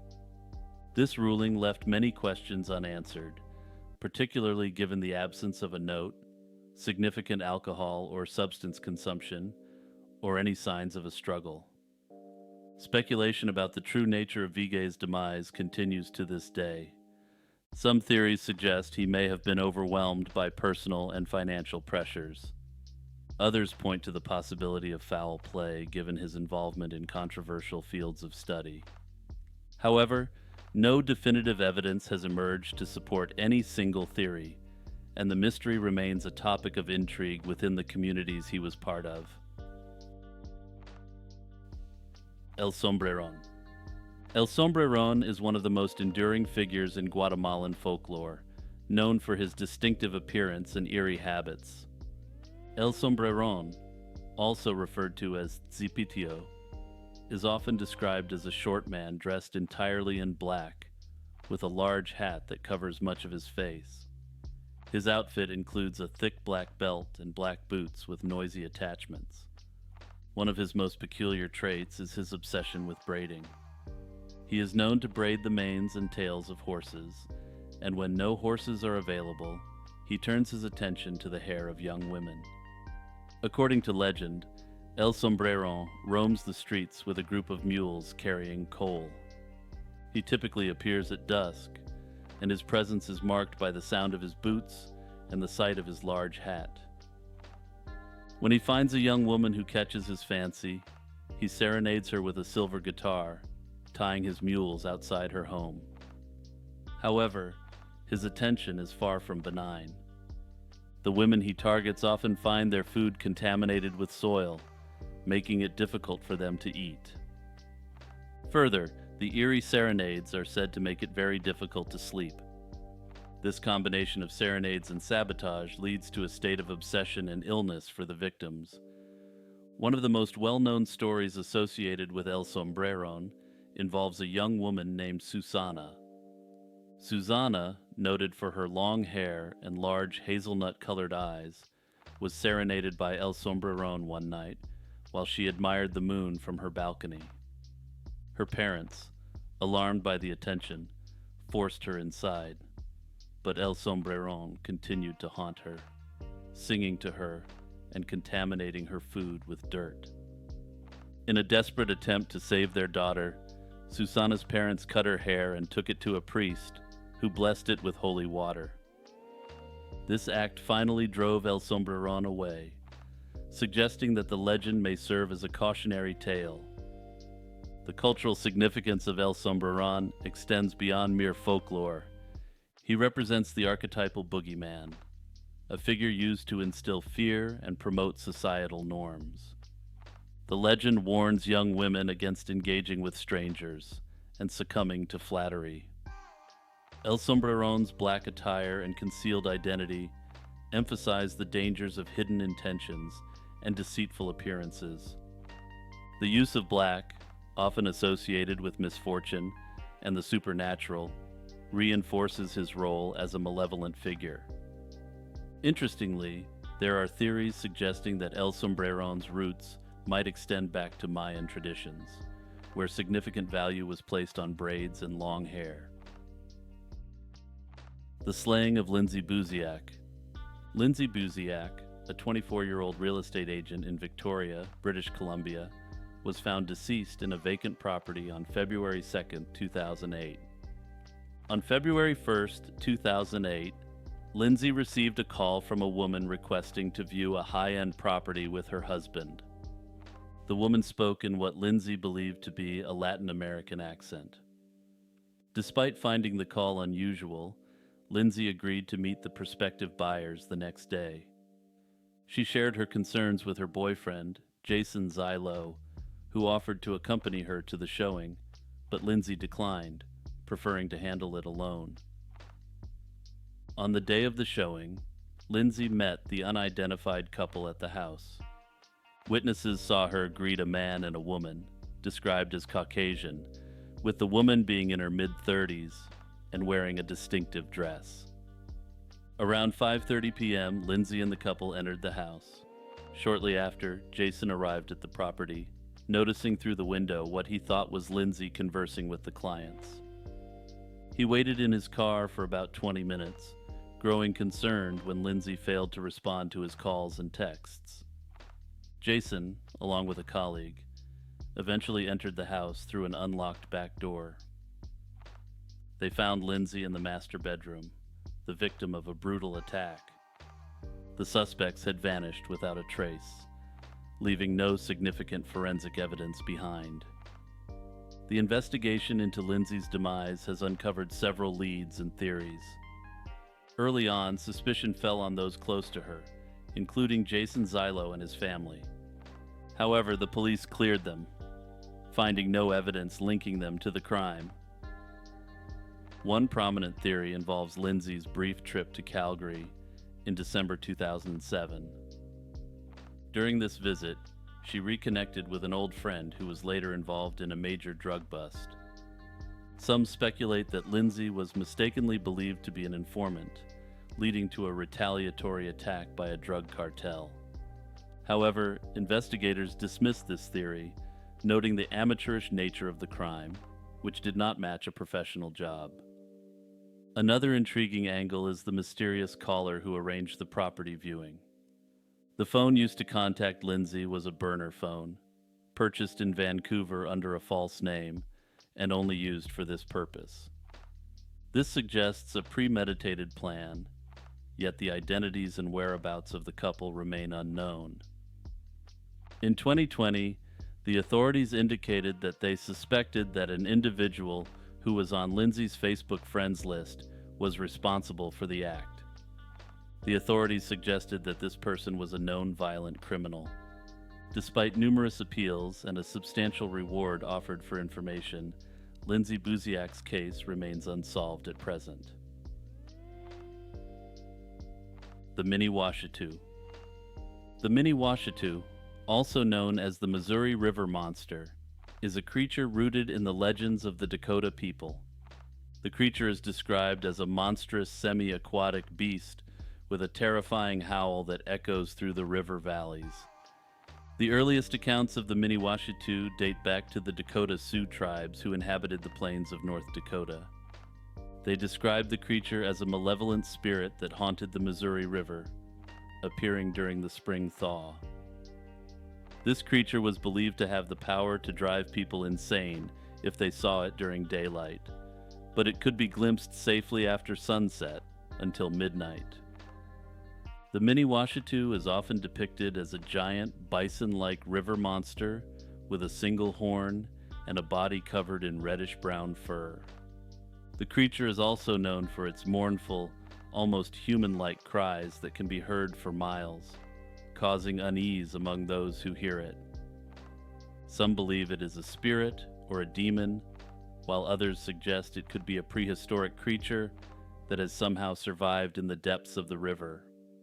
Cryptozoologists have speculated that the Mini-Washatu might be related to other legendary water creatures like the Kelpie.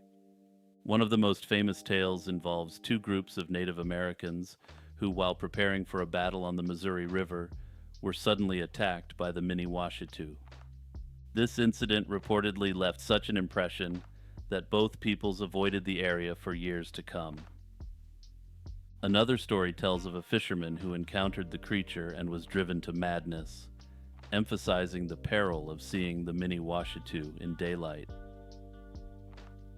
The Licked Hand. The Licked Hand, also known as Humans Can Lick Too, is an urban legend that has been a staple of campfire tales and spooky storytelling sessions. The Licked Hand's origins trace back to the early 20th century, with some sources suggesting it was first recorded in the 1960s. The story gained widespread attention when it appeared in Alvin Schwartz's Scary Stories to Tell in the Dark series in the early 1980s. Notably, this series popularized many urban legends and has terrorized generations of school children who have had the fortune or misfortune to open these books. The most common version of the story involves a young girl left home alone for the first time with her dog. Her parents advise her to lock all the doors and windows before they leave. As the night progresses, she hears a dripping sound but ignores it, seeking comfort by letting her dog, who she believes is sleeping under the bed, to lick her hand from under the bed. When the dripping sound persists, she finally checks it out, only to find her dog dead, and the dripping noise is its blood. The horrifying twist reveals a message scrawled in blood: humans can lick too. There does not appear to be any basis in fact for the story. However, it is still passed along as an urban legend.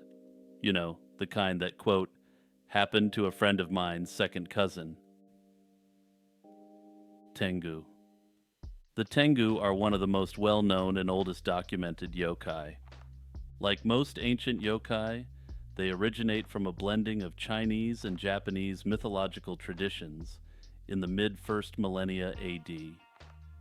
The concept of Tengu first appeared in Japan around the 6th century, influenced by Chinese legends of the Tiangu, or heavenly dog. These celestial creatures were often associated with meteorological phenomena like comets or shooting stars, and were considered harbingers of war and disaster. The earliest Japanese record of Tengu is found in the Nihon Shoki, an ancient chronicle from 720 AD, describing a heavenly dog that caused a disturbance and was interpreted as an ominous sign. Despite the name, they were not depicted as dogs, but rather birds or monkeys. Beginning in the Heian period, which ran from the 8th century to the 12th century AD, Tengu underwent a radical shift away from their Chinese inspiration.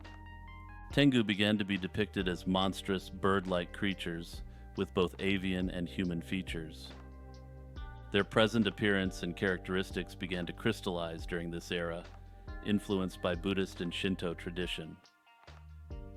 By the 13th century, Tengu imagery had finally completely shifted. They were mostly depicted as part human, part bird figures, often resembling priests or monks, specifically mountain ascetics of the Shugendo tradition. Tengu were commonly shown wearing distinctive monk attire and wielding a staff. During the Kamakura period running from 1185 to 1333, Tengu legends became more widespread, portraying them as both protectors and punishers. They were often involved in stories of abductions and possessions, where their victims, particularly children and monks, would be returned in a state of delirium or profound change. Tengu are renowned for their supernatural abilities. They are masters of martial arts, and are said to have taught these skills to legendary warriors. One of their most famous powers is their control over the wind, often depicted with a magical feather fan that could stir up powerful gusts. Their abilities also include shape-shifting and possession.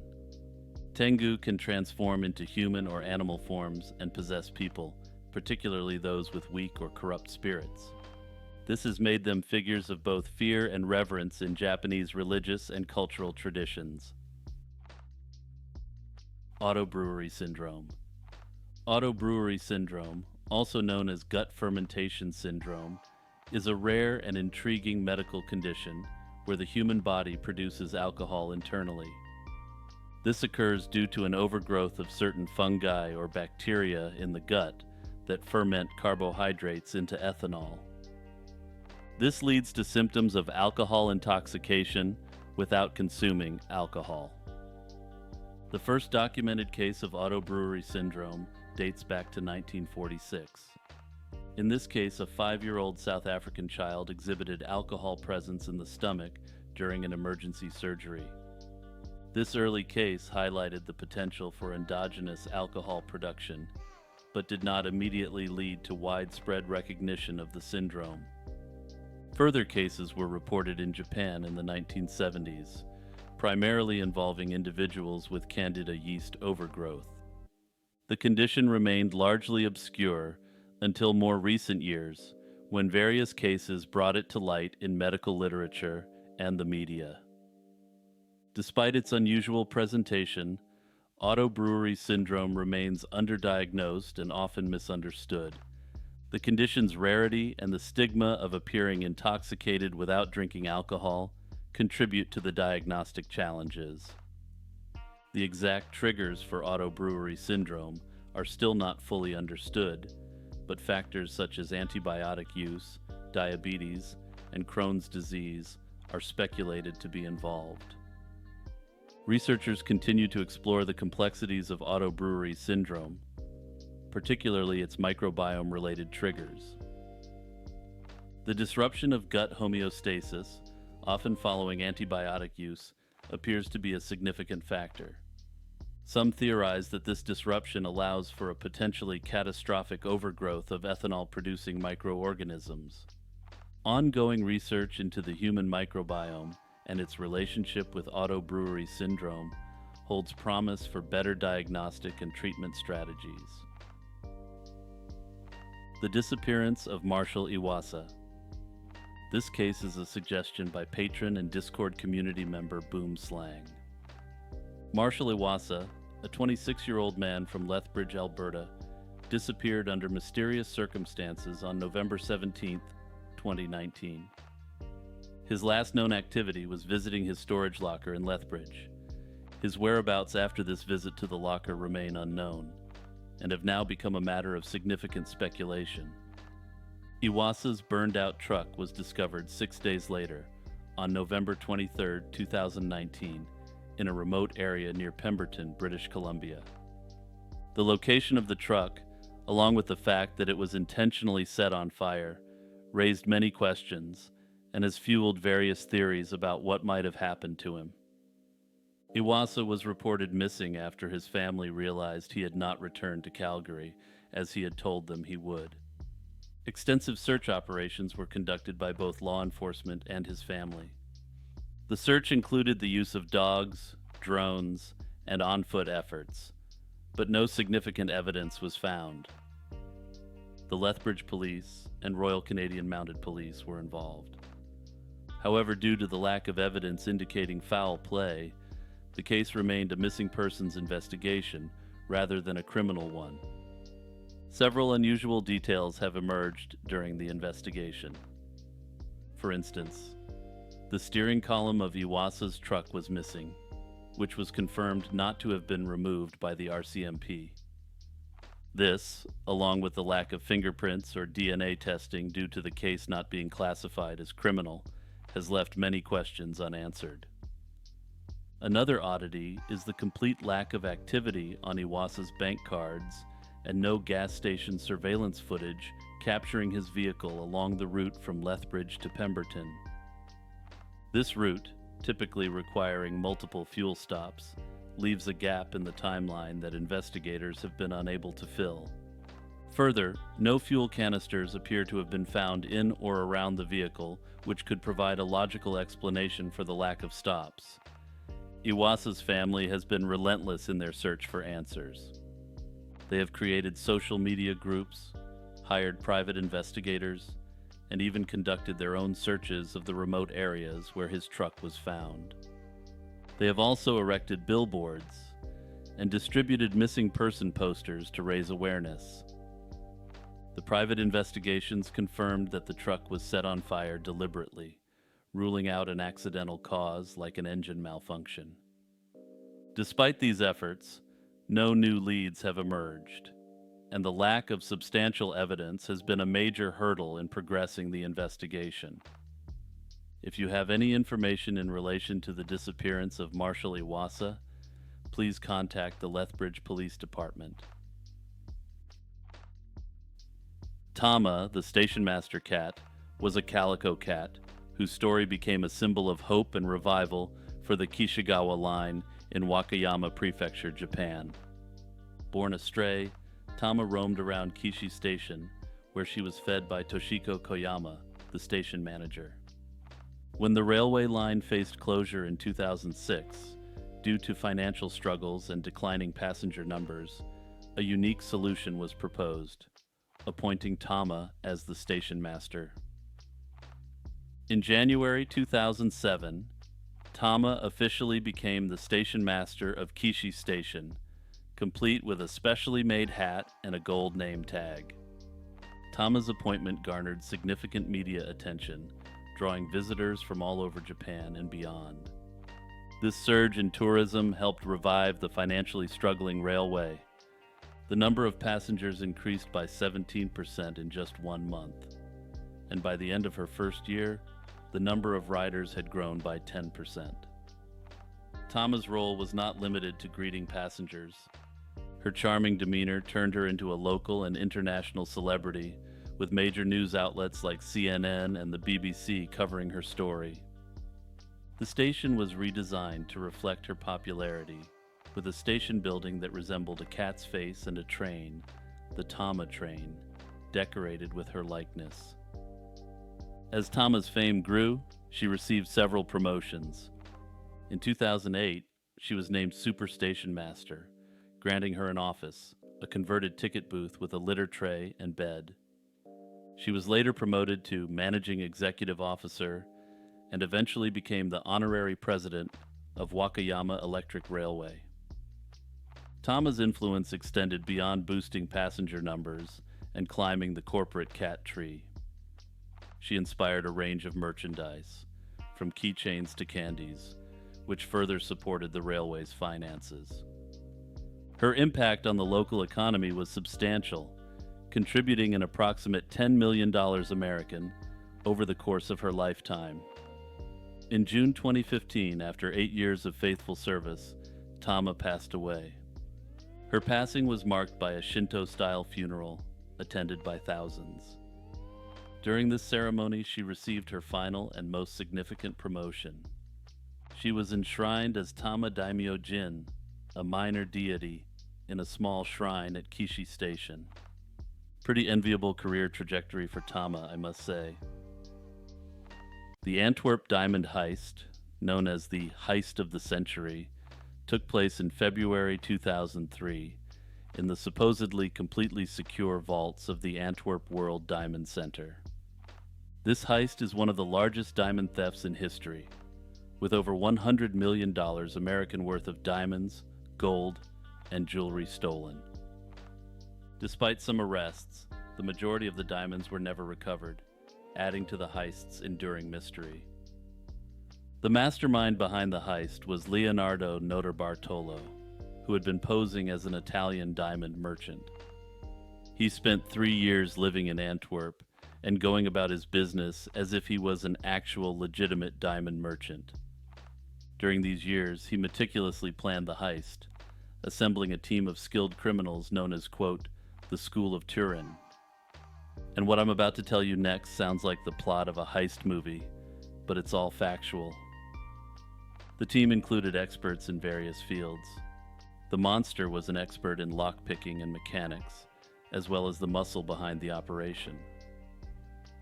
The genius specialized in alarm systems and the manipulation of security systems generally. Speedy was known for his agility, though his nervousness would later contribute to their downfall. Finally, there was a mysterious man known only as the King of Keys, an unidentified master key forger who is said to have been able to replicate virtually any key. On the night of February 15th, or the very early morning of February 16th, 2003, the heist went into action. The team accessed the building through an adjacent office, used a polyester shield to evade infrared sensors, and covered cameras with black garbage bags. Inside the vault, they disabled alarms, picked locks in the dark, and filled duffel bags with diamonds and jewels from numerous safety deposit boxes. They then meticulously transported the loot to Notarbartolo's car. Despite the meticulous planning and execution, the heist unraveled due to a series of blunders. After the heist, Speedy and Notarbartolo attempted to dispose of evidence in a forest rather than burning it as planned.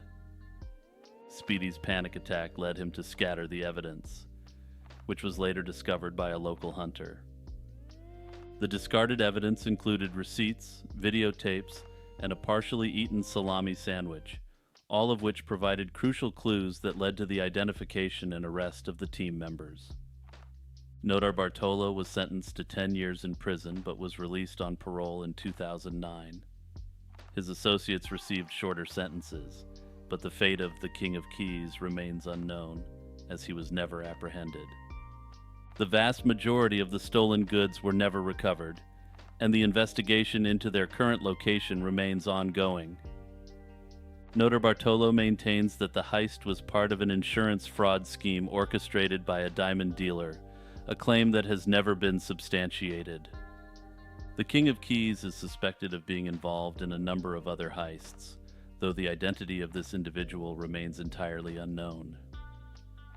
Also, shout out to community member Danson1999 for this great suggestion. The Frauke Liebs case. Frauke Liebs, a 21-year-old nursing student, vanished under mysterious circumstances on June 20th, 2006 in Paderborn, Germany. Her case remains one of the most disturbing slayings in recent German history. On the night of her disappearance, she was at an Irish pub called the Auld Triangle in Paderborn, watching a FIFA World Cup match between England and Sweden with friends. She had borrowed a friend's phone battery as hers was running low, but returned it before leaving the pub around 11 p.m. Given that she only had about €5 with her, it's believed she intended to walk the short 2 miles to her apartment. At around 1 a.m., her housemate received a text message from her phone stating she would be home later.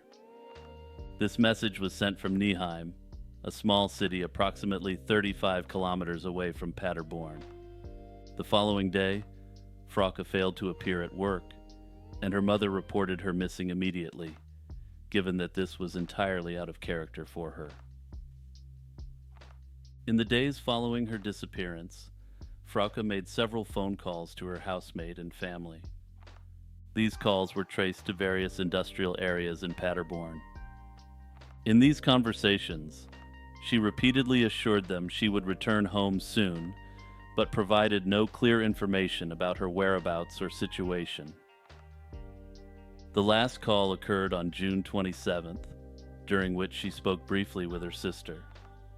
When asked if she was being held against her will, she initially answered, yes, faintly, but quickly followed with a loud, no. On October 4, 2006, a hunter discovered her body in a forested area near Lichtenau, about 25 miles from where she was last seen.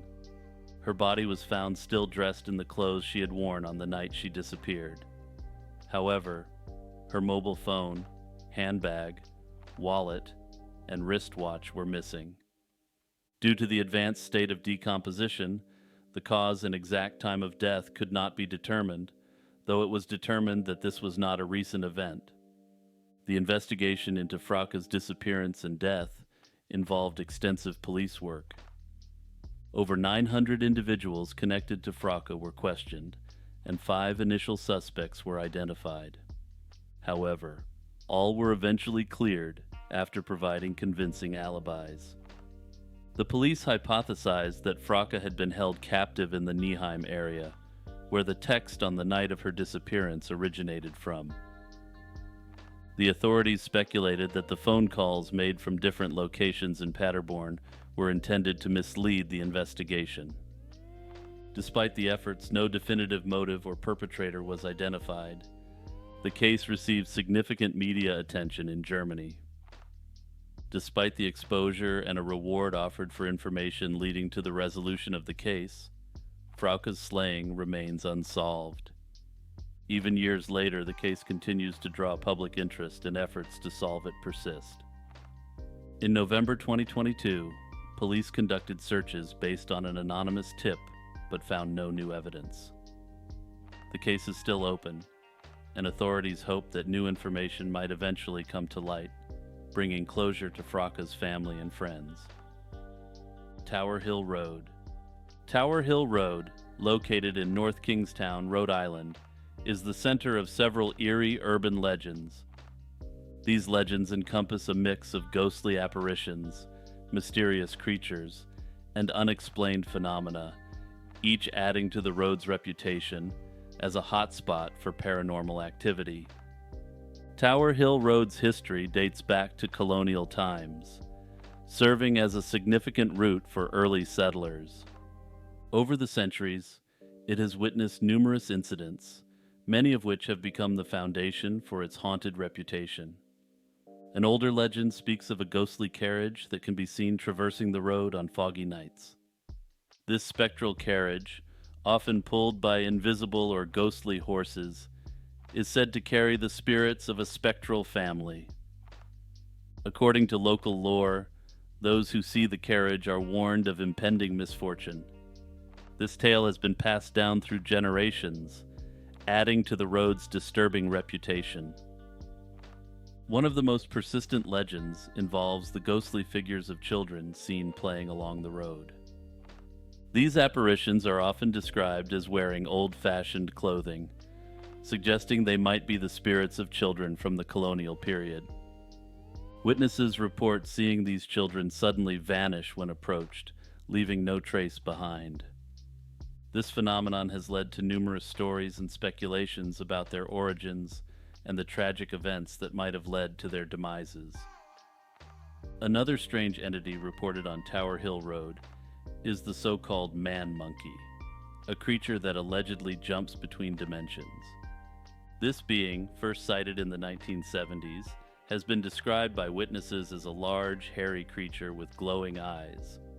Unlike the traditional Bigfoot, the man monkey is thought to possess supernatural abilities, such as disappearing and reappearing at will.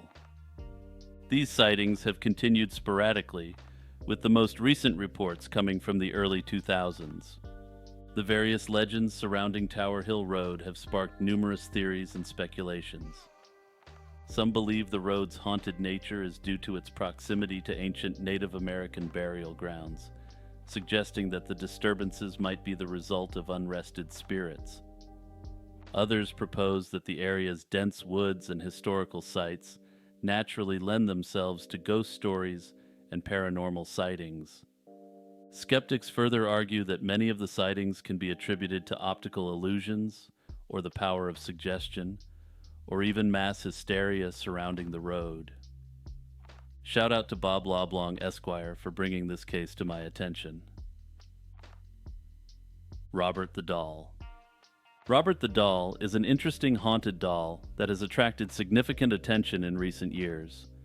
Housed in the Fort East Martello Museum in Key West, Florida, this seemingly innocuous doll has a long history filled with eerie tales and unexplained phenomena.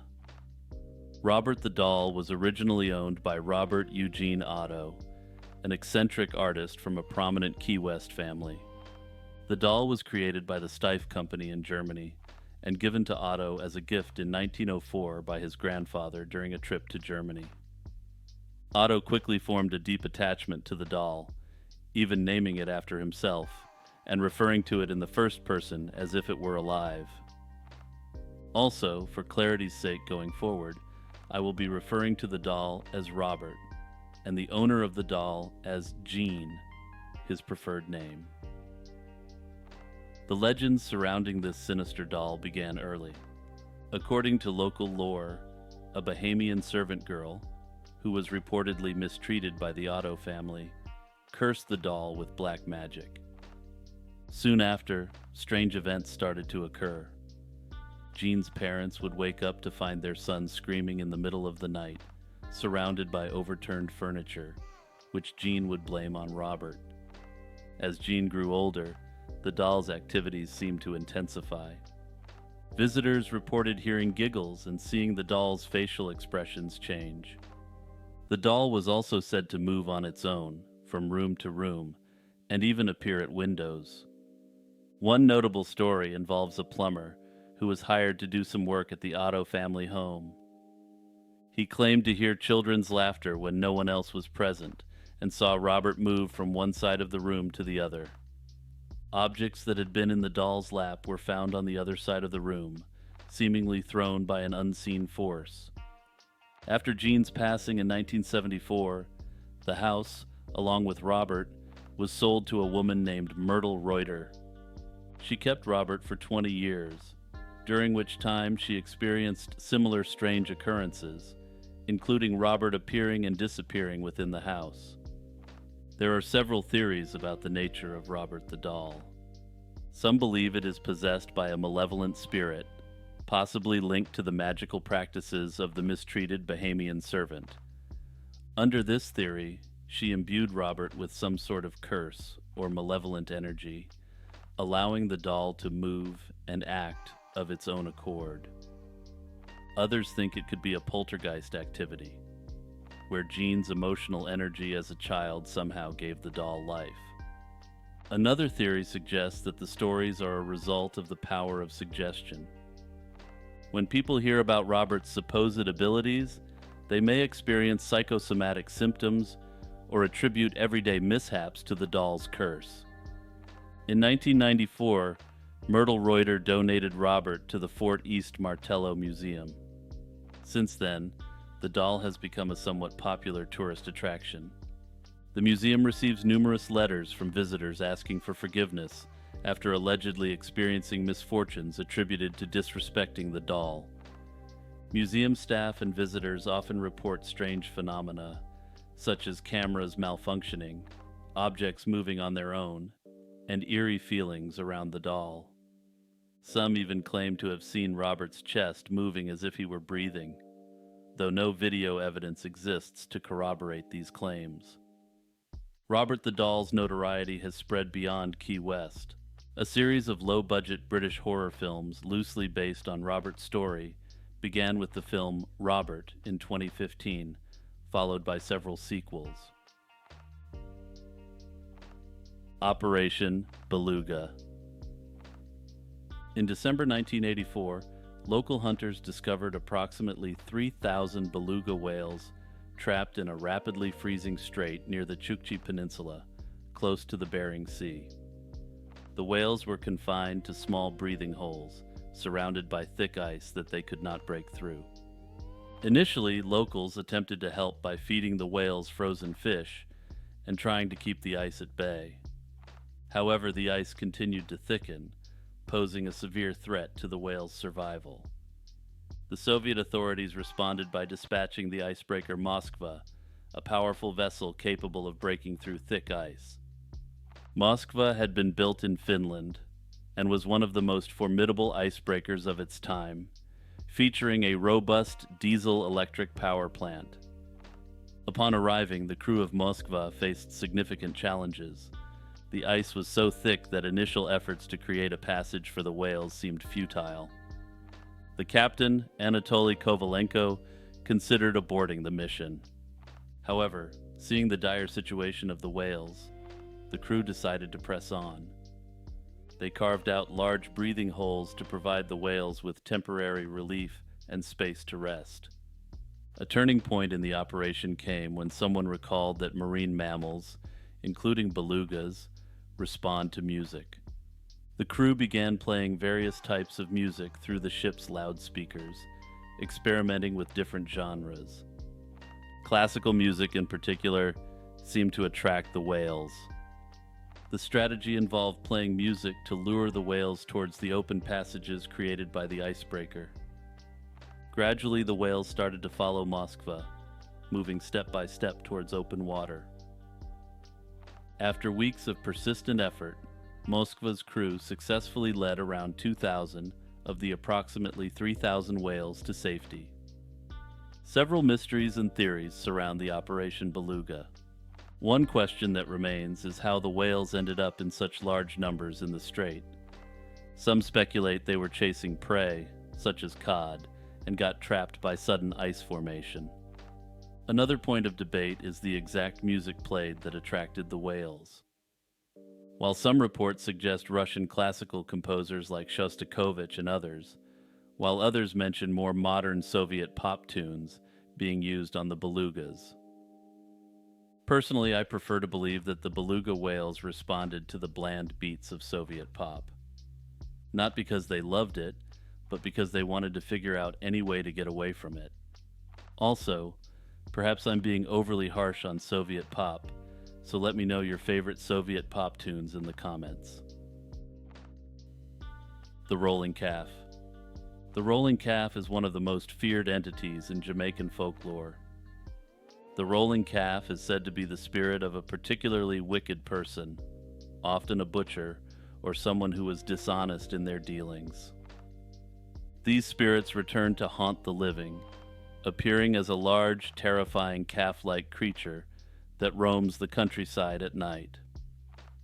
A rolling calf is typically depicted as a monstrous calf with blazing red eyes, and it often drags heavy chains behind it, creating a distinct and eerie clanking sound. The creature is also known to emit a foul odor and is sometimes described as having smoke coming from its nostrils. Despite its terrifying nature, the rolling calf has several known weaknesses. It is said to be terrified of the moon, so one effective way to ward it off is by using a mirror to reflect moonlight towards it. Additionally, dropping random items behind you as you flee can distract the creature, as it will stop to count them.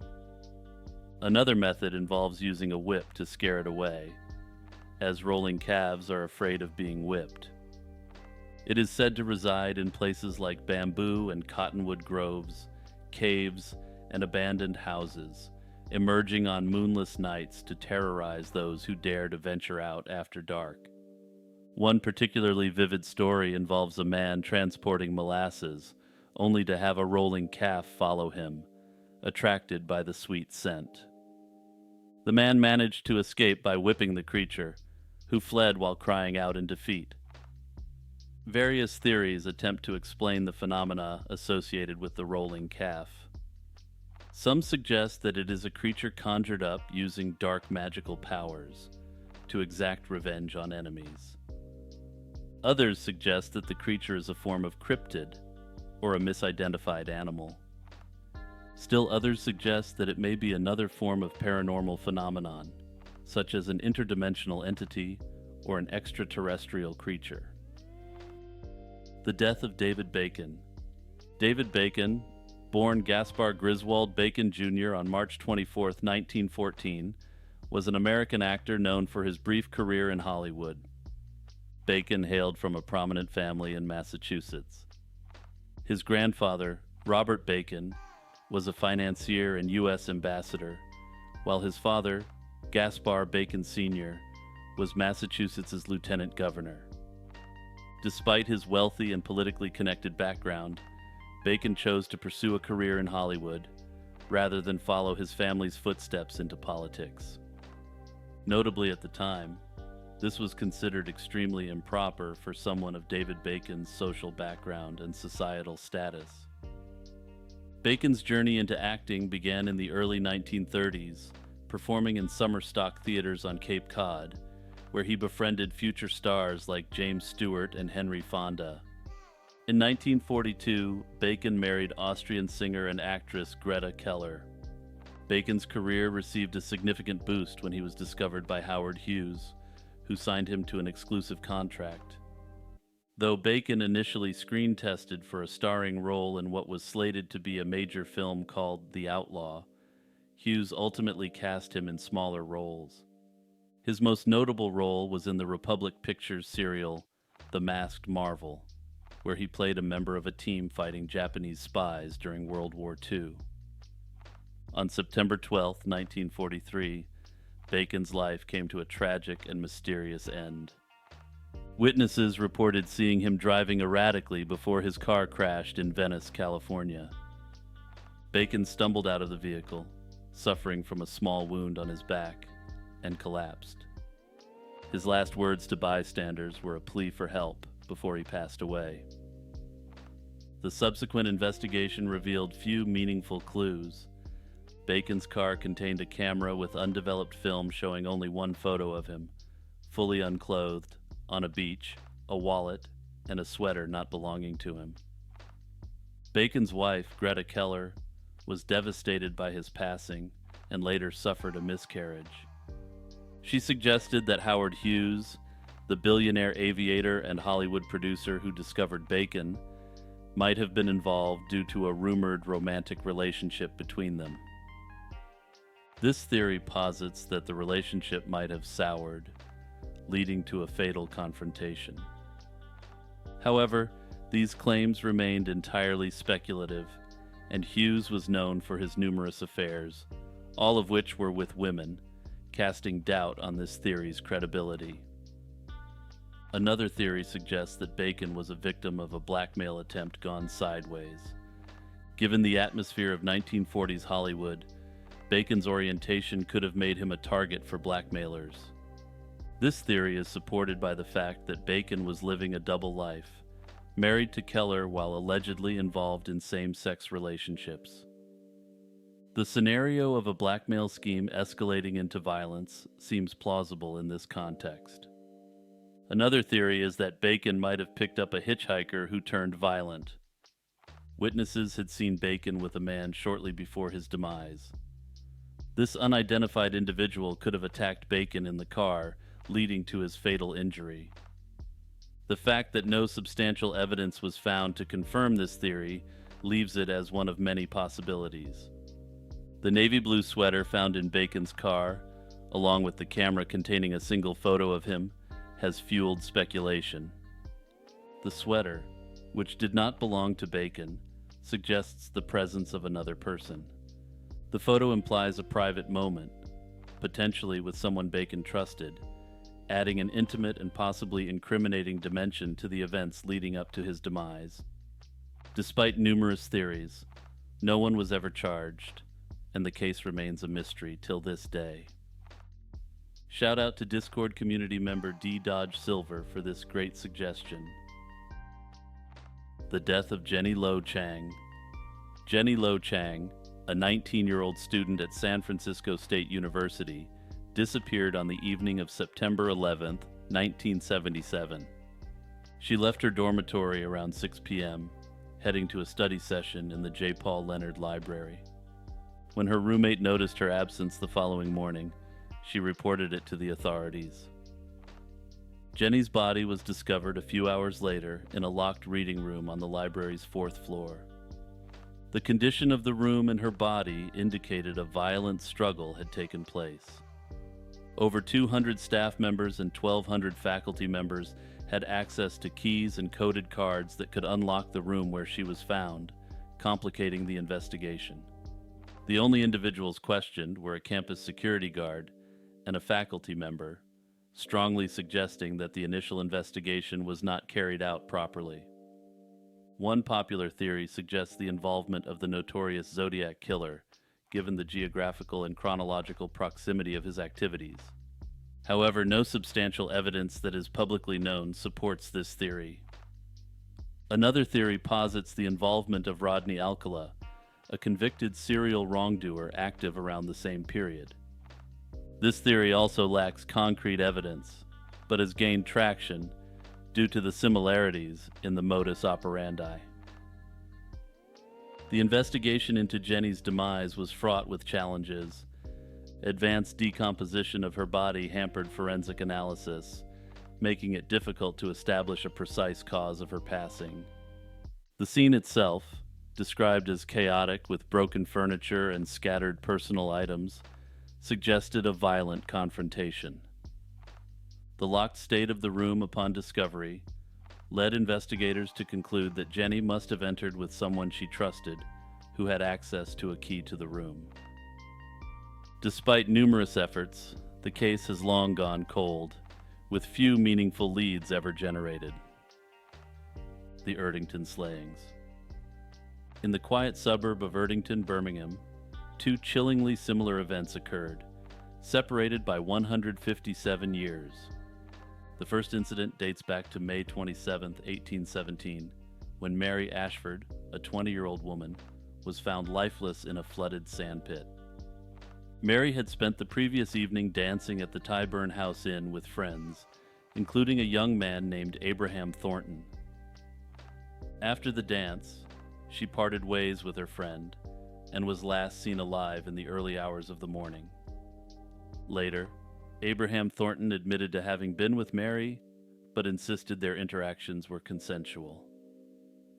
Despite public outrage, Thornton was acquitted due to insufficient evidence and inconsistencies in the testimonies of witnesses. Fast forward to May 27, 1974, when the body of Barbara Forrest, another 20-year-old woman, was discovered in Pipe Hayes Park, the same area where Mary Ashford had met her fate. Barbara had also spent her last evening at a social event and was last seen alive in the early hours of the morning. Michael Ian Thornton, a co-worker at the children's home where Barbara worked, became the prime suspect. Similar to the earlier case, circumstantial evidence led to his arrest, but without concrete proof, he was acquitted. The parallel elements of these cases are uncanny. Both victims were 20 years old and spent their last nights dancing. They were found on the same date, in the same location, and in both cases, a man named Thornton was the prime suspect who was ultimately acquitted. In Mary Ashford's case, the legal proceedings included an unusual twist. After Thornton's initial acquittal, Mary's brother demanded a retrial, invoking an archaic law allowing for trial by combat. Thornton accepted the challenge, symbolically throwing down a gauntlet in court. However, Mary's brother declined the combat, leading to Thornton's final acquittal. The public, dissatisfied with the outcome, ostracized Thornton, who eventually emigrated to the United States. Barbara Forrest's case, although lacking the medieval throwback drama of trial by combat, was equally frustrating for authorities and the public. Forensic technology of the time was not advanced enough to provide definitive answers. Despite the presence of circumstantial evidence against Michael Ian Thornton, the jury found him not guilty. This left many questions unanswered and allowed Thornton to walk free, much to the dismay of Barbara's family and friends. The uncanny similarities between these two cases have spurred numerous theories. Some suggest the involvement of a copycat influenced by the historical case of Mary Ashford. Others believe in more far-fetched ideas, such as a supernatural recurrence or a curse on the Thornton family name. Despite various investigations and public interest, the true connection between the two incidents, if any, remains a mystery. Pica. Pica is a disorder characterized by the compulsive consumption of non-food substances. The term pica comes from the Latin word for magpie, a bird known for its indiscriminate eating habits. Historical records of pica date back centuries, with references in medical texts as early as the 16th century. Ancient medical literature described cases of individuals consuming soil, chalk, and other non-food items, often linking these behaviors to various health conditions like anemia. Pica can be associated with numerous underlying conditions. Further, nutrient deficiencies, particularly in iron and zinc, have also been strongly linked to pica. For instance, individuals with iron deficiency anemia often develop a craving for ice, a condition known as pagophagia. Psychological factors are also speculated to play a significant role in pica. Anxiety, obsessive-compulsive disorder, or OCD, and other mental health conditions have been observed in many cases. In some instances, individuals consume non-food items to relieve stress or cope with emotional disturbances. Case studies have documented people eating items like mud, pencil nibs, and wall plaster to alleviate anxiety. There are numerous documented cases that highlight the variety and severity of pica. One such case involves Teresa Widener, who developed a habit of eating rocks during pregnancy. Her condition persisted for over 2 decades, illustrating the chronic nature of pica in some individuals. Another case is that of an 11-year-old boy named Cameron Litchfield, who was found to have ingested magnets, screws, and yarn. His condition required immediate medical intervention, showcasing the potential dangers associated with pica. Despite advances in understanding pica, many aspects remain mysterious. The exact neurobiological pathways involved are still actively under investigation, with some breakthroughs having been made. Researchers are exploring the roles of various neurotransmitters and brain regions in the development of pica. Additionally, the condition's prevalence across different cultures and populations continues to be a subject of study. Pica's association with other mental health disorders also raises questions about shared underlying mechanisms. However, some researchers speculate that pica may develop independently out of a variety of conditions. For example, while some might develop pica due to psychological factors, other individuals may have a neurological condition which leads to this uncontrolled desire. The disappearance of Beth Miller. On August 16, 1983, 14-year-old Beth Miller went for a jog in her hometown of Idaho Springs, Colorado, and never returned. Beth was an active teenager, having recently been accepted into a varsity basketball program. She was dedicated to staying in shape and frequently jogged in the area. On the fateful day, she went jogging alone, which was unusual for her. When she did not return home, her family quickly became concerned. The subsequent search efforts were extensive, involving local law enforcement, volunteers, search dogs, and even horses, but no trace of Beth was found. Her sister, Lynn McLaughlin, driven by the desire to uncover the truth, later became a police officer and took an active role in investigating Beth's case. Despite her dedication and efforts, she encountered numerous obstacles, including lost or destroyed documents and jurisdictional disputes that hindered the investigation. Over the years, various theories have emerged regarding Beth's disappearance. One theory suggested that her case might be connected to other cases in the area, specifically those involving Alan Lee Phillips. Phillips was convicted in 2022 for crimes committed around the same time as Beth's disappearance. His modus operandi and the proximity of his other crimes led some to speculate that he might be involved. However, there has been no conclusive evidence linking Phillips to Beth's case. The investigation into Beth Miller's disappearance has seen several phases, each bringing a glimmer of hope followed by disappointment. In 2007, a grand jury reviewed the case and highlighted significant failures in the initial investigation. This included mishandling of evidence and interagency conflicts, which likely contributed to the case remaining unsolved.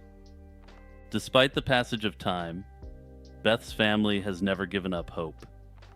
They continue to seek closure and urge anyone with information to come forward. Lynn McLaughlin, now retired, remains hopeful that new evidence or a fresh lead might eventually solve the mystery of what happened to her sister.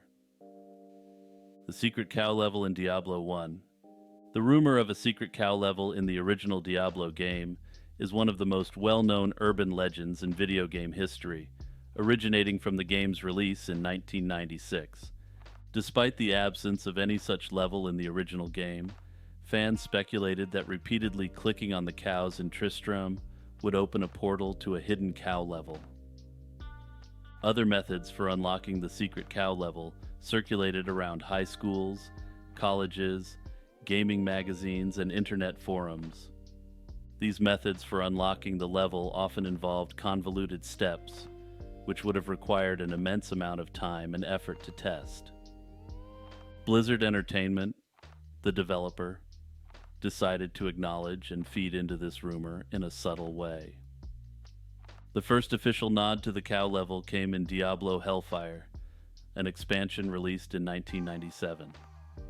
This expansion pack, as this sort of content was then known, included a hidden quest called Jersey's Jersey, featuring a character in a cow suit, directly referencing the urban legend. However, there was still no cow level implemented into Diablo Hellfire. The cow level rumor was further cemented in Blizzard's lore with the release of StarCraft in 1998, where the cheat code, "There is no cow level," allowed players to skip a mission. This code sparked further speculation that the cow level may exist within Diablo 1. The myth became a reality with Diablo 2 in 2000. Players discovered that combining Wirt's leg, an item found in the game, with a Tome of Town portal in the Herodric Cube, would open a portal to the secret cow level. This level, formerly known as Moo Moo Farm, featured bipedal, weapon-wielding cows led by the Cow King. The inclusion of this level delighted fans and showcased Blizzard's willingness to embrace and materialize community-driven myths. Following this, references to the cow level appeared in many Blizzard games. Diablo III introduced Whimsyshire, a level featuring mythical creatures like unicorns and inspired by the absurdity of the cow level myth. Additionally, a proper cow level named Not the Cow Level was added later. World of Warcraft, Hearthstone, and other games also made various references to the cow level, showcasing its broad influence and popularity within the gaming community. Despite its popularity, the cow level has been controversial. Some players and Blizzard developers criticized it for being too rewarding, potentially overshadowing other parts of the game. This debate highlights the balance needed between fun Easter eggs and the core gameplay experience. Cat riding reflex. The cat riding reflex, a cat's innate ability to orient itself midair to land on its feet, has fascinated humans for centuries. This reflex is an impressive display of feline agility and anatomical precision, perfected over millions of years of evolution. Research into the cat riding reflex dates back to the early 18th century. French scientist Antoine Perron first explored this phenomenon in 1700, comparing it to the physics of buoyancy and equilibrium. However, the most notable early study was conducted by French physiologist Étienne Jules Marais in 1894. Marais used high-speed photography to capture a falling cat's mid-air adjustments, presenting his findings to the French Academy of Sciences. This photographic evidence revealed the complexity of the reflex and challenged existing mechanical principles of the time. Cats achieve their mid-air reorientation through a combination of anatomical and neurological adaptations. The reflex involves a sequence of movements that allow a cat to twist its body to land on its feet. The process begins with the cat's vestibular system, located in the inner ear, which helps determine its orientation relative to the ground. This system, combined with the flexibility of the cat's spine and the absence of a functional collarbone, enables rapid and precise body adjustments. Initially, the cat positions its head to align with the ground. Following this, it twists its spine to align the front half of its body, while the rear half follows. This coordinated movement ensures that the cat's paws are oriented downwards by the time it lands. Modern research has delved deeper into the physics and biology of this reflex. Studies have shown that the riding reflex is not entirely innate. Kittens develop and refine this ability as they grow.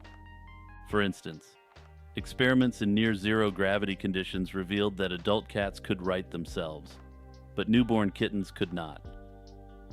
This suggests the necessity of both development and environmental interaction for this reflex to mature. And in case you're wondering how this was figured out, this is based upon a study published in 1957.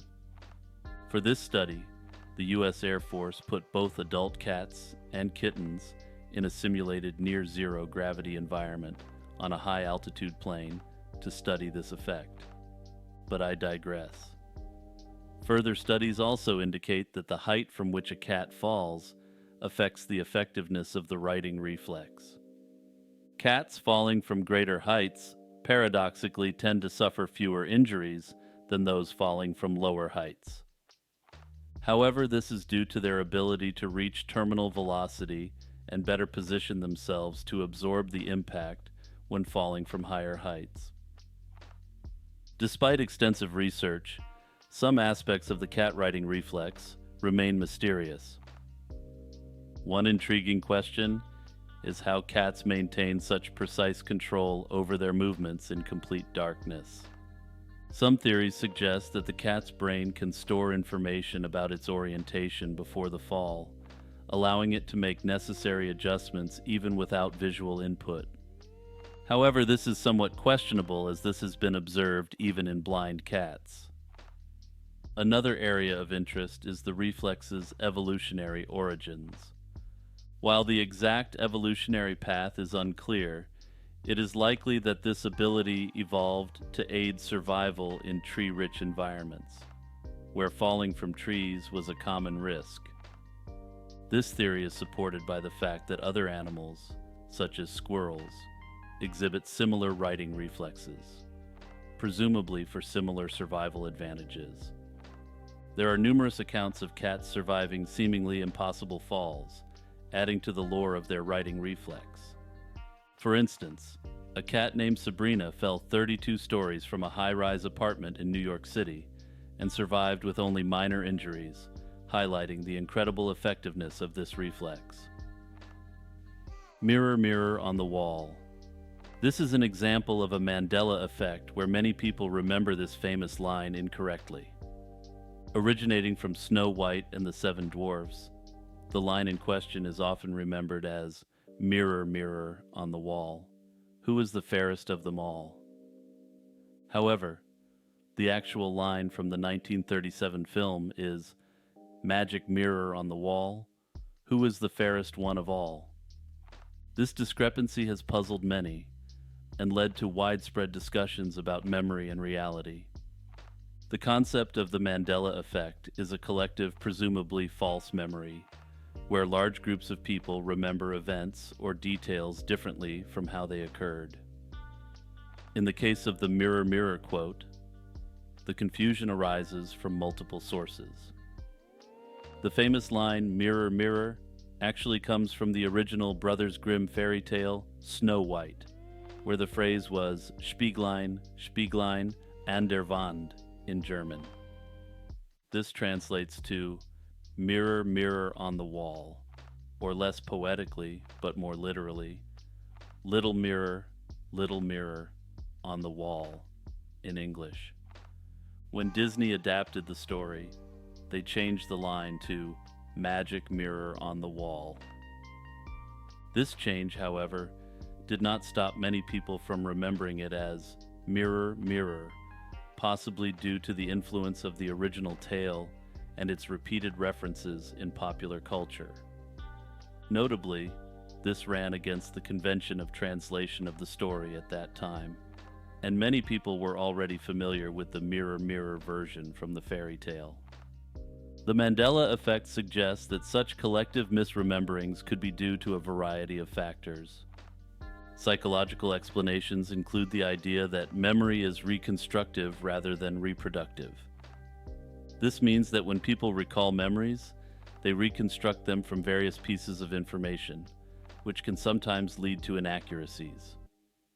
Over time, hearing others repeat the incorrect version can solidify these false memories in one's mind. In my view, while this Mandela effect appears to be as shocking as the fruit of the loom Mandela effect at first glance, but on investigation, it's quite clearly not. I hypothesize that children and adults seeing Snow White were quite likely to be familiar with the Brothers Grimm fairy tale, which had always been translated as "mirror, mirror." Therefore, the false memory that this line was repeated in the movie adaptation was primed to easily take root. The blue tigers of China. The blue tiger, also known as the Maltese tiger, has captivated imaginations and sparked debates for over a century. This creature is rumored to have a bluish-gray coat, a stark contrast to the more familiar orange and black stripes of most tigers. Despite numerous reports and legends, there is no concrete evidence to confirm the existence of blue tigers. Notably, the quote, "Maltese tiger" has no connection whatsoever to the island of Malta. The term Maltese tiger is believed to have been borrowed from Maltese cat, referring to domestic cats with blue-gray fur often found in Malta. This name suggests a genetic mutation similar to that seen in other cats with blue or gray coats, such as the Russian blue cat. Theories suggest that the blue hue could result from a specific gene mutation, creating a palette switch within the tiger population. The most famous account of a blue tiger sighting comes from Harry R. Caldwell, an American missionary and experienced tiger hunter. Quick aside, I feel like being both a missionary and tiger hunter is a very late 19th or early 20th century thing to do. Caldwell reported seeing a blue-tinged tiger in China's Fujian province in 1910. Caldwell's description of the tiger, detailed in his 1924 book Blue Tiger, describes an animal with a distinctive bluish coat, which he initially mistook for a man in blue clothing. Other sightings have been reported in neighboring regions, including Burma and Korea, but these too lack photographic evidence or physical proof. In the 1960s, there were rumors of a blue tiger in Oklahoma being kept in a private collection, though this claim was never substantiated. The South China tiger, a subspecies often linked to these reports, is critically endangered, with very few individuals remaining in the wild. I note that this is one cryptid that I am quite confident actually exists, or did exist at some point in the past. The existence of melanistic tigers is supported by scientific evidence and genetic research, as well as modern photographic evidence. These well-documented tigers, known for their unique black and yellow striped patterns, primarily inhabit the Similipal Tiger Reserve in Odisha, India. The melanism in these tigers is attributed to a rare genetic mutation which causes extremely dark pigmentation. I suspect that the Chinese blue tiger is a South China tiger, which exhibits this same genetic mutation, or a similar mutation. I note that oftentimes dark black and blue are difficult colors to distinguish in direct sunlight, which could explain why this tiger cryptid is known as a blue tiger rather than a black tiger. The Borley Rectory. Borley Rectory, a Gothic-style mansion built in 1862 in Borley, Essex, was famously known as the most haunted house in England while it stood. The rectory was constructed for Reverend Henry Dawson Bull and his family, and almost immediately, strange occurrences began to be reported. The first significant haunting reports came from the Bull family themselves. Numerous accounts from this period include sightings of a spectral nun, believed to be related to a tragic legend of a nun and monk from a nearby Benedictine monastery. The two were said to have been punished for engaging in a forbidden love affair. The nun was purportedly bricked up alive within the convent walls, and her ghost reportedly wandered the grounds of Borley Rectory. In 1928, Reverend Guy Smith and his wife moved into the rectory, also experiencing a series of inexplicable events. They reported hearing footsteps, strange whispers, and seeing apparitions. Mrs. Smith even reported the discovery of what she believed to be a human skull in a cupboard, wrapped up in a package. This skull was later determined to be that of a young woman who perished under unknown circumstances. Disturbed by these occurrences, the Smiths contacted the Daily Mirror, leading to the involvement of renowned paranormal investigator Harry Price. Harry Price also investigated the infamous Jeff the Magic Mongoose case, previously discussed in this series. Price rented the rectory in 1937 and conducted a series of experiments with a team of observers. During seances, they claimed to contact spirits, including a nun named Marie Lair, who allegedly recounted her tragic story and sought help through written messages. Harry Price's investigations at Borley Rectory greatly enhanced its notoriety. He documented various paranormal activities, including objects being thrown, mysterious writings on the walls, and ghostly figures. In 1939, a fire severely damaged Borley Rectory. The fire started when Captain W. H. Gregson, the new owner, accidentally knocked over an oil lamp. The insurance investigation suggested the fire was deliberately set, though some believe that the spirits inhabiting the rectory played a role in this fire. Despite the destruction, the legend of Borley Rectory continued, with numerous claims of ghostly sightings at the site of the ruins. While the Shrectory itself no longer stands, demolished in 1944, the stories of Borley Rectory's hauntings remain a significant part of England's paranormal lore. The Sphinx's missing nose. The Great Sphinx of Giza is one of the most iconic monuments of ancient Egypt, with the body of a lion and the head of a human, dressed as a pharaoh. However, one of the most intriguing aspects of the Sphinx is its missing nose. The Great Sphinx, believed to have been constructed around 2500 BC during the reign of Pharaoh Khafre, originally had a nose. This is evident from various historical records and archaeological evidence. The Sphinx itself is an imposing figure, measuring about 240 feet long and 66 feet high, carved from a single block of limestone on the Giza Plateau. One of the most popular myths is that the Sphinx's nose was shot off by cannonballs fired by Napoleon Bonaparte's soldiers during the French campaign in Egypt in 1798. This gained traction due to the widespread belief that the soldiers used the Sphinx for target practice. However, historical records quite easily disprove this claim. Sketches of the Sphinx made by Danish explorer Frederick Louis Norden in 1737, decades before Napoleon's arrival, already show the Sphinx without its nose. According to the 15th century Egyptian historian al-Makrizi, the Sphinx's nose was destroyed by a Sufi Muslim named Muhammad al-Dar in 1378 AD. Outraged by local peasants making offerings to the Sphinx in hopes of controlling the flood cycle, al-Dar defaced the statue. This story, though widely cited, is still debated among historians. Another plausible explanation is natural erosion. The Sphinx has endured thousands of years of exposure to the elements, which could have contributed to the gradual wearing away of its nose. However, the precision of the break and the presence of tool marks suggests a more deliberate act. Detailed examinations of the Sphinx's face indicate that rods or chisels were hammered into the nose area and then used to pry it off. Despite extensive searches, the missing pieces of the nose have never been found. Portlock, Alaska. Portlock, Alaska, located on the southern end of the Kenai Peninsula, is a ghost town. Established as an outpost by Captain Nathaniel Portlock of the Royal British Navy in 1786, the town became known for its vibrant cannery industry in the early 20th century.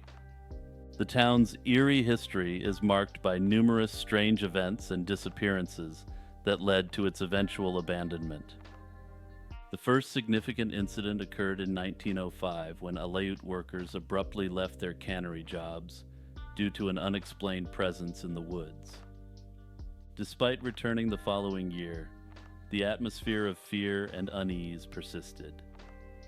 Throughout the 1920s and 1930s, the town experienced a series of mysterious disappearances and sightings of a creature known as the Nantinak, a Bigfoot-like being. One of the most notable events was the mysterious demise of a logger named Andrew Kamluck in 1931. Kamluck was reportedly struck by a large piece of logging equipment, found far from where it had been used. Hunters and prospectors frequently reported encountering enormous, human-like footprints and hearing eerie howls at night. The locals attributed these incidents to the Nantinak, believed to be a part human, part beast entity that roamed the area. Stories of hunters disappearing without a trace and bodies found with unusual wounds only added to the town's ominous reputation. According to the legend, by the 1940s, the town's residents were permanently gripped by fear. A significant number of them left Portlock after multiple instances of bodies being found in the nearby lagoon. This exodus included the family of Melania Kale, who recounted how the terrorized villagers fled to nearby settlements such as Nanwalek. The official reasons for Portlock's abandonment include its remote location and the lack of infrastructure, particularly the new highway routes that bypass the town. However, local lore strongly emphasizes the terror caused by the Nantinak as the primary reason for the mass departure. Today, Portlock remains a ghost town, accessible only by a challenging journey through rugged terrain. The remnants of its past, such as house foundations and rusted cannery equipment, stand as silent witnesses to the town's disturbing past. Also, shout out to frequent contributor Boomslang for this suggestion. Przebylski's Star. Przebylski's Star is a celestial mystery that has captivated astronomers since its discovery by Polish-Australian astronomer Antoni Przebylski in 1961. The star was discovered during a survey of peculiar A-type stars. Located roughly 370 light-years away in the constellation Centaurus, this star stands out due to its unique properties, which continue to puzzle scientists to this day. Its atmosphere is rich in elements like strontium, holmium, niobium, scandium, yttrium, and cesium, found in concentrations 1,000 to 10,000 times higher than those in our Sun. Conversely, it has significantly lower levels of iron and nickel, which are typically abundant in stars. More puzzling is the presence of short-lived radioactive elements such as actinides, including thorium, uranium, and plutonium, which should have decayed long ago if they were primordial. Adding to its mystique, Przebylski's star rotates extremely slowly, completing one rotation approximately every 188 years. This slow rotation is typical of a subset of stars known as app stars, which are characterized by strong magnetic fields and peculiar chemical compositions. However, the precise mechanisms causing these characteristics in Przebylski's star remain unclear. The unusual chemical makeup of this star has led to several intriguing hypotheses. One theory suggests that a nearby neutron star might be bombarding Przebylski's star with neutrons, creating the observed heavy elements. However, no such companion has been detected, making this hypothesis unlikely. Another possibility is that the observed elements are decay products of super-heavy elements from an island of stability in the periodic table. These elements could have longer half-lives than previously known, allowing their daughter isotopes to be detectable. A more speculative theory posits that the star's peculiarities might be due to advanced extraterrestrial civilizations manipulating the star. Some scientists have suggested that aliens could be using Przebylski's star to dispose of nuclear waste, salting its atmosphere with unusual elements as a form of waste management. Little Nicky, the first commercially cloned cat. Born on October 17, 2004, Little Nicky is famously known as the first commercially cloned cat. His cloning was orchestrated by Genetic Savings and Clone, a biotechnology company based in California, which utilized the DNA of a 17-year-old cat named Nicky. Nicky, who passed away in 2003, had a devoted owner named Julie from North Texas, who paid $50,000 for the cloning procedure.